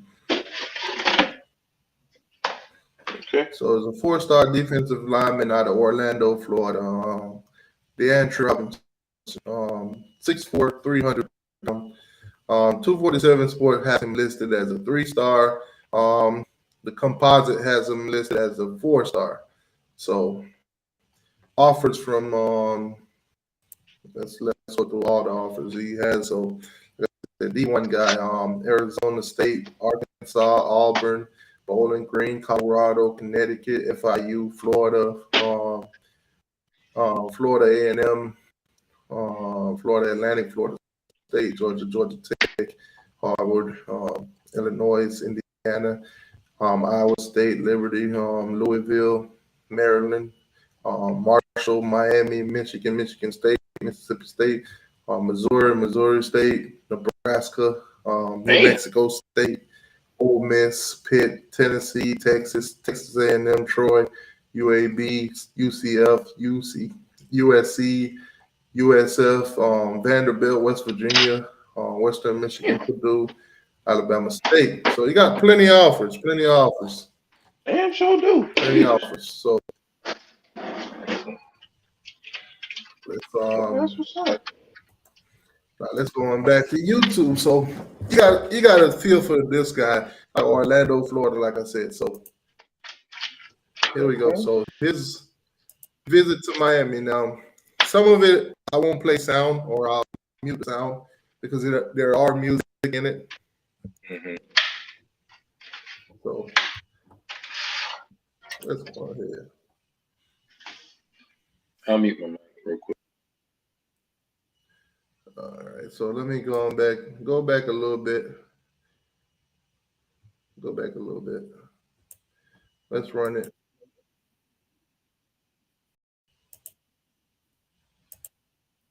All right. So as you can see, I paused it for those of you guys that want to give the kid a follow. You can subscribe to his channel on YouTube, of course.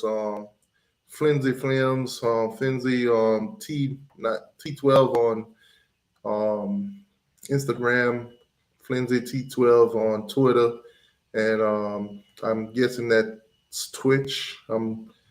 Yeah. So y'all can give him a follow. So let's get into the video. This is his visit to the University of Miami. Certain things you can record at Miami, certain things you won't. So, you won't get a full exclusive video because most of the time they're talking to coaches and stuff like that, and certain things aren't filmed. But you'll get kind of an idea, a small idea.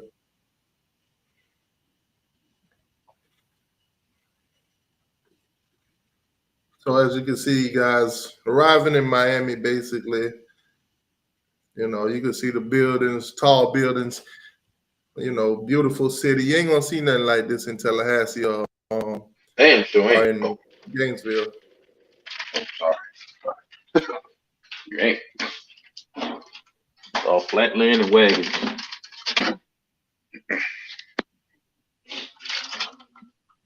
Now, my guy. Now, I don't know if he'll ever see this live or anything, but my biggest advice to any of you guys that want to do YouTube, want to make videos and stuff like that, it's a word that you should always remember. It's one word, just one word. Energy. Energy. Energy. All the YouTubers that make content, they know energy. You got to bring that energy. You got to bring that energy. Talking like this and this, you got to bring that energy, man. Yo, I'm down here at the University of Miami, man. What's going on, y'all? Make sure y'all tune in and put some energy into it. Act like you want to. Act like you're enjoying yourself. Put that energy in there.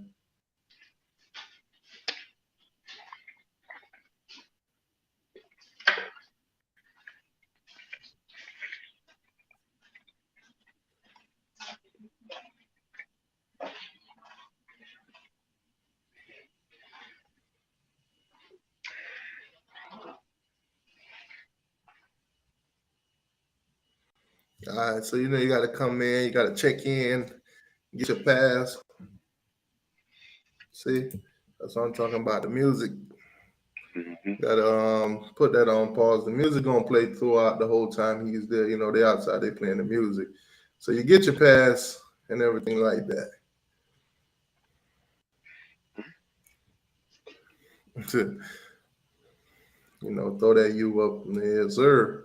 All right, so you going in that thing. Now, it's very interesting because he's there during the time of like practices. So you are gonna get to see some of the practice stuff he's seeing. Right now they're in the room, the defensive film room. You got my guy handing out some waters, this, that, and there. So they about to, basically study film. He about to get to see, what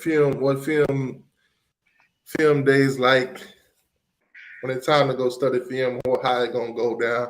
He's not gonna really, sit there and record the whole thing or anything like that. But you get the idea. You got the boy Gore in the building, Thomas Gore right there. You can see them boys coming in, defensive linemen coming in. They about to study film, so he kind of get to see what it's like. You got Salavea right there. You got Jason Taylor right there. So the defensive line about to study, and you can see some of the analysts.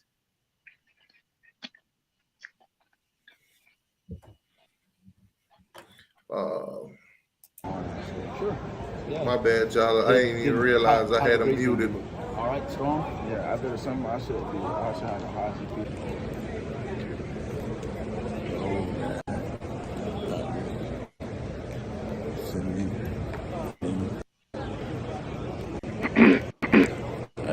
That's a grown man right there.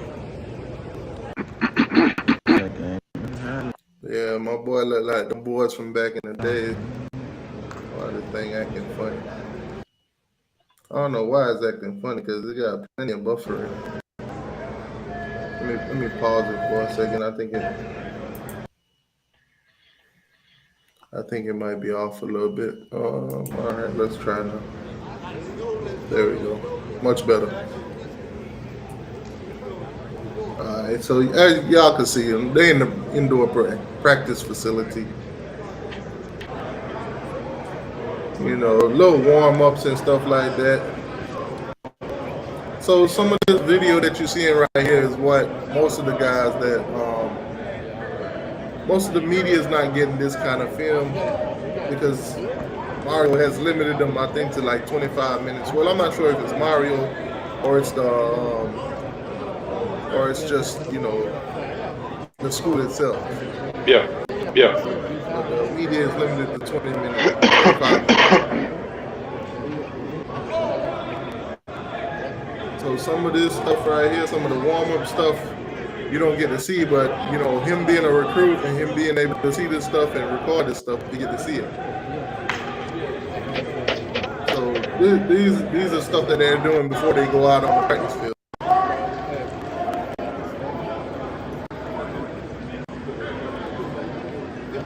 The quick warm-up stuff. So I'm not gonna let you guys sit here and basically watch all of that. We're gonna skip through it a little bit. All right, so outside now.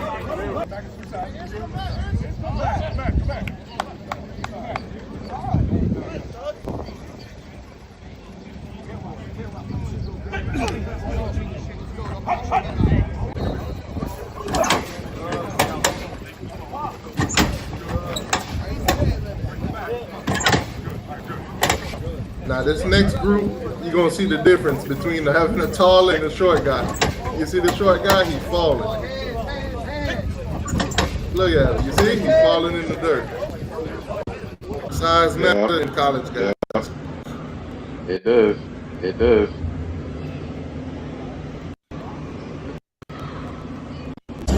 I wish DJ First would come up in here.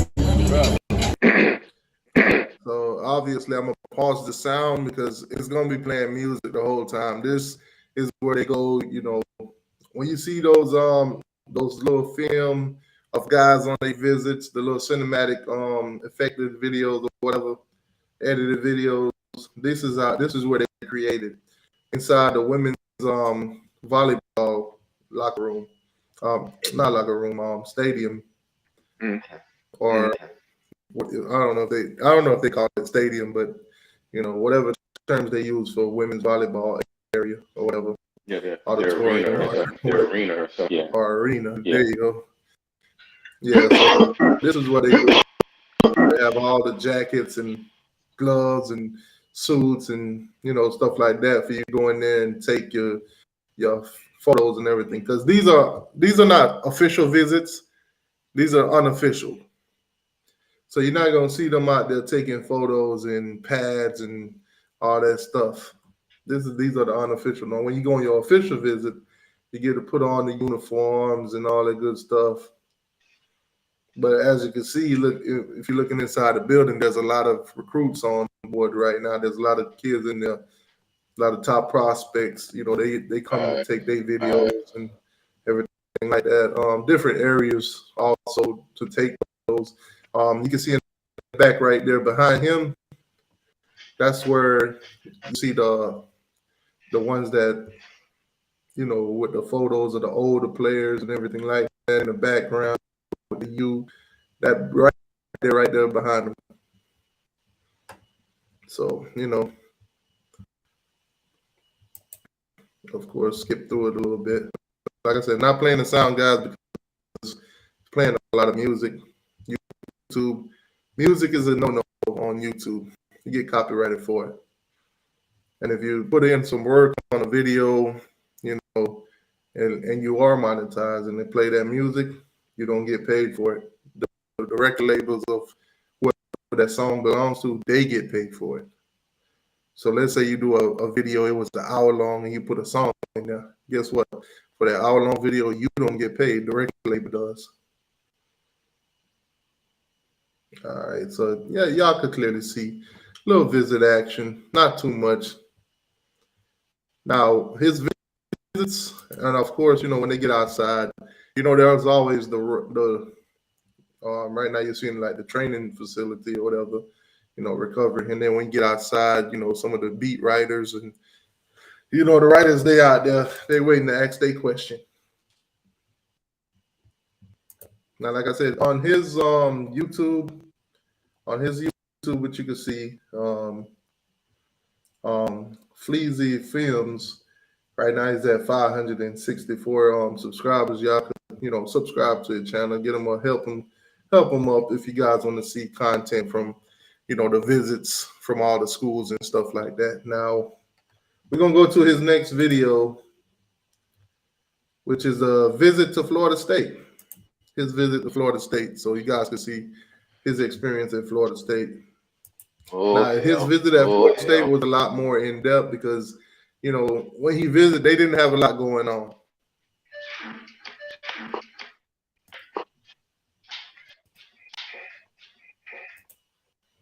Come on, stop playing with me. I'm trying to take it off mute, but they every time I put my, all right, stop playing with me. There we go. Go a little bit longer.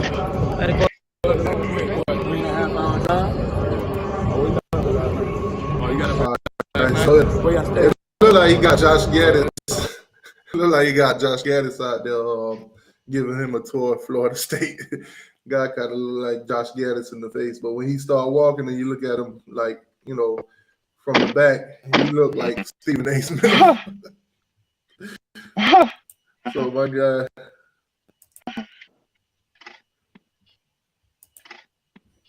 All right, I don't know what's. Thank you.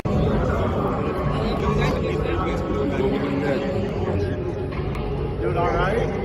Look at Randy Shannon on YouTube. What's your name?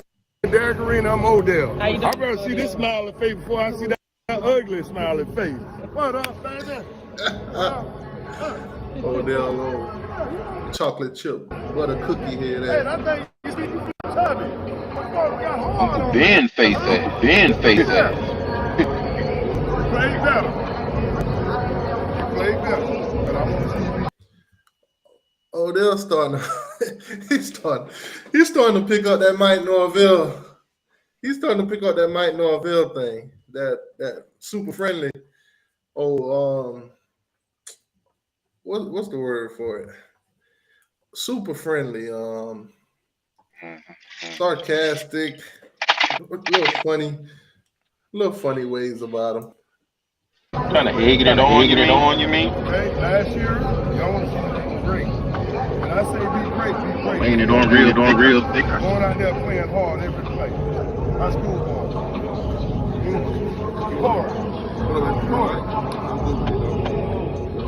Got the green and everything.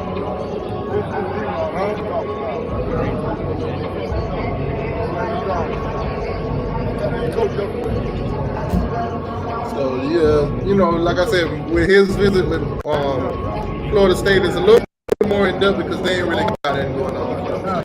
All right, let's get past this little all these coaches kissing up to him and all of that. Next thing you know, they'll bring out another pink cake. So all right, so yeah, let's get to the part where Stephen A. Smith here is showing him around. See, look at him, Stephen A. Smith looking at him.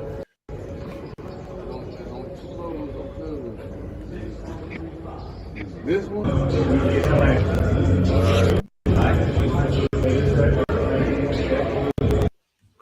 All right, so let's.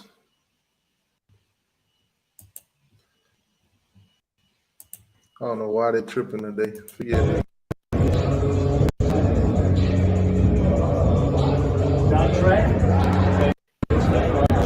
So right now they trying to get a little measurements and everything. Good evening up to Mike Norville on that loud ass golf cart.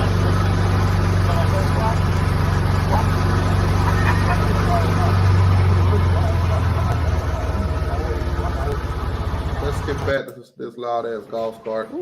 So now he's going into the building, of course, probably going up to Mike Norville's office, you know, to talk to him. You get to see the Florida State facilities, you know, ain't that really to see there, just a bunch of trash. Hey, good morning, nice to see you.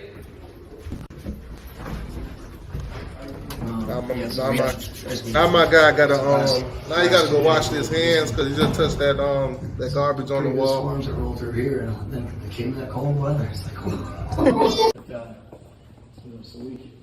So I was recruiting local, and they had me on the college. So you get to see their facility a little bit, you know.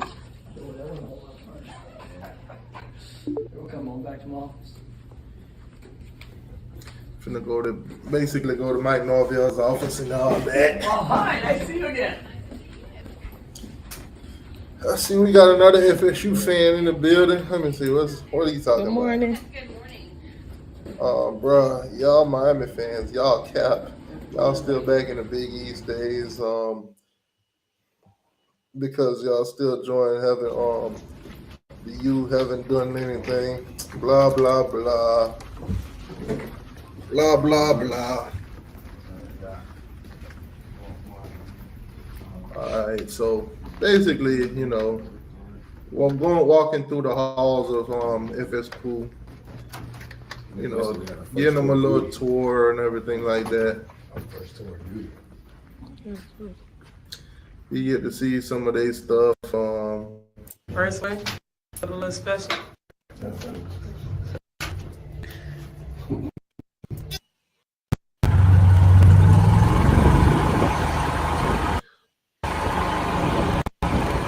So right now, they about to go.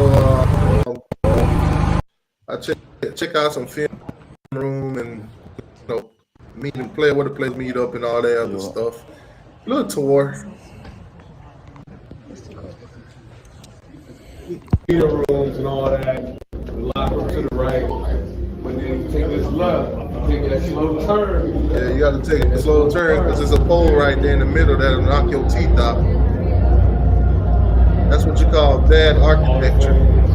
Florida State is known for bad architecture. You got to take that slow left before you get the teeth knocked out.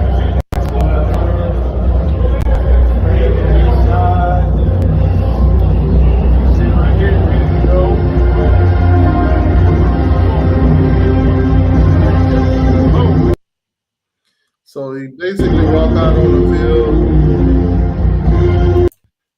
So they got the music playing, you know, the ho-ho song. Every time you go to the Florida State game or whatever, they got the speakers bumping, playing that ho-ho song. The fans are all throwing their hands back and forth, trying not to slap each other in the face. That kind of deal.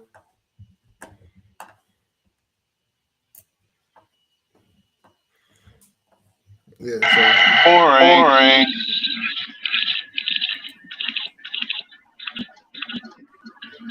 Yeah, so What else is there?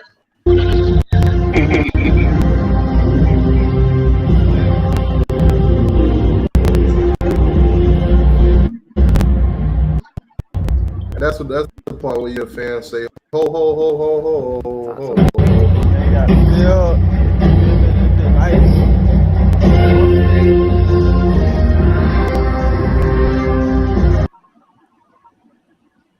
Yeah, so let's get past that before we get copyrighted for that trash song. So they weren't no practice or nothing. Like I said, they ain't really had nothing going on that day. So. Oh, okay. Must have been one of them days. He probably was off. Yeah, so he got a more exclusive look. He got a more exclusive look at FSU because they really had nothing going on that day. So.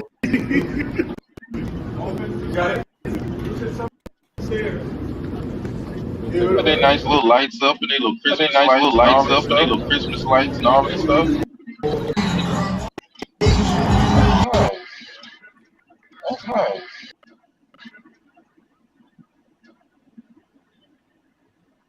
Them boys celebrating their 25th 10-win season. That's cool.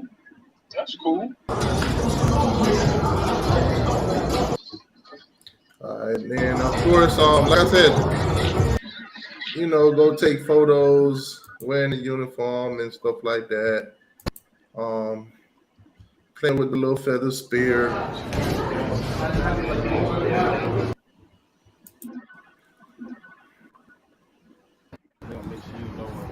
Then go outside, of course, all beat writers, they out there waiting to ask questions. Asking about him, Odell, and all of them guys and everything. So, yeah. Like I said, you guys gonna start seeing more videos like that. More of the players are gonna start documenting their they're gonna start documenting their visits and stuff like that. I think that'll be a lot better. Actually get more understanding of visits and everything. Now his visit to Colorado, now that one was a little bit more epic for him. Got like 76,000 views on it. Oh, okay. But we focusing on the ones that like the Gators. Go. All right, so this is his visit to Gainesville. New Gator facility. They got their facilities and everything. Of course, you get. My brother. Of course, you get greeted by Katie. The Gators, they always send out one of their females to greet you and stuff like that.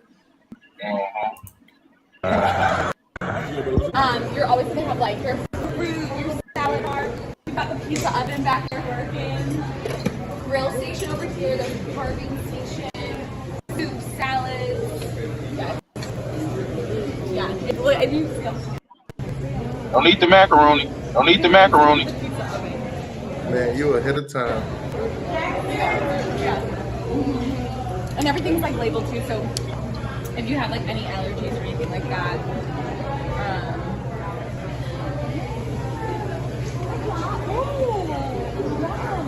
Mac and cheese bar tonight. See, mac and cheese. Do not eat. Don't eat it. Don't eat it. Do not do it. I just said it. Don't eat it. Oh, we're about to scoop up them mac and mayo. Yeah, that looks good.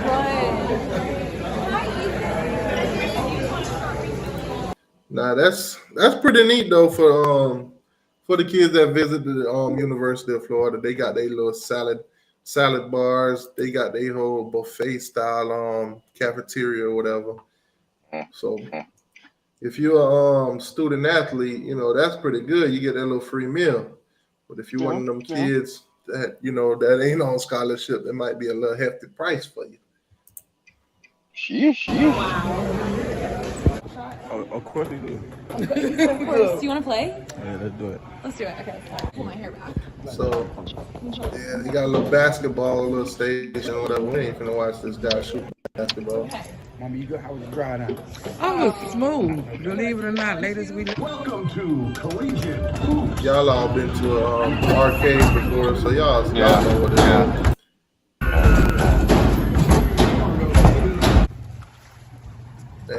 of course, they got a little outdoor pool and everything like that with a little hot tub. They showing them that. And then they got a little basketball court out there too. Caught you first round too. That's a hot tub. Yeah.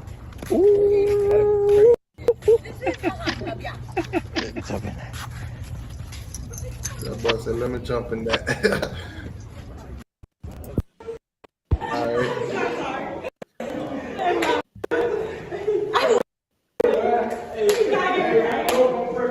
So they about to show them the massage room and all that stuff, and then they gonna show them the locker rooms. All this the same. All we got here. Invite them. Chilling. Just be right here. You know what I'm saying? They be fine.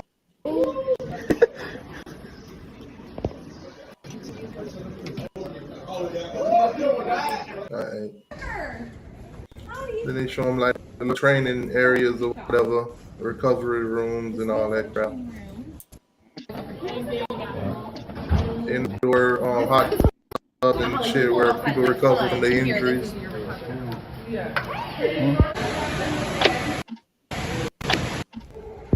This I know all that. Show them all the elements From new to old. The new ones to the old ones. I wonder if they got the Confederate flag helmet up there for them to see that. To get on. Jail, T2I. Jail, T2I. Really? Really? Come on, he's walking. And then this is, yeah, so if you're a defensive lineman, you're going to be in there and them little ass chairs and your butt going to hurt. I do, yeah. High school coach. So, no cushion. Yeah, that's his high school coach. Tell people, it's hard to.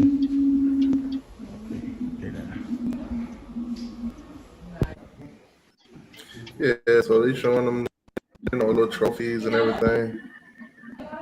Okay. And then afterwards, it's all photos after that. Him taking photos with the uniforms on and stuff like that. Yeah, man. So like I said, a lot of these recruits, they're gonna start, filming their visits and stuff like that. So you'll get to see, what their time was at Florida, what their time was at Florida State, Miami, how that visit went for them, in a visual aspect, not just, reading about what they said to a beat writer. Get to see it I think it's a smart idea for some of these guys, go ahead and get your YouTube channel started up, go ahead and get your subscribers up, get your get monetized, start making some money off of your journey. Some of the inside stuff that you could post on your channel and stuff, go ahead and get paid off of it. But Miami got a lot going on in this 2024 class. Now I know we haven't seen anybody been hitting that commitment, but I don't think Mario's big on early commitments. He like to, let guys go ahead and visit everywhere and all that, get that out their system. And then if they're serious and they're ready to lock in, then, it is what it is.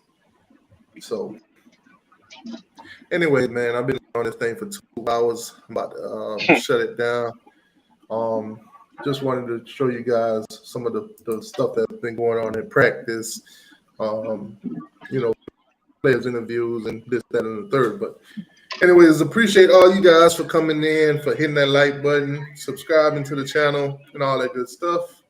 With that being said, T2I, and I'm out. Y'all have a good day. All right, T2I. Have a good Take one. it easy. All right.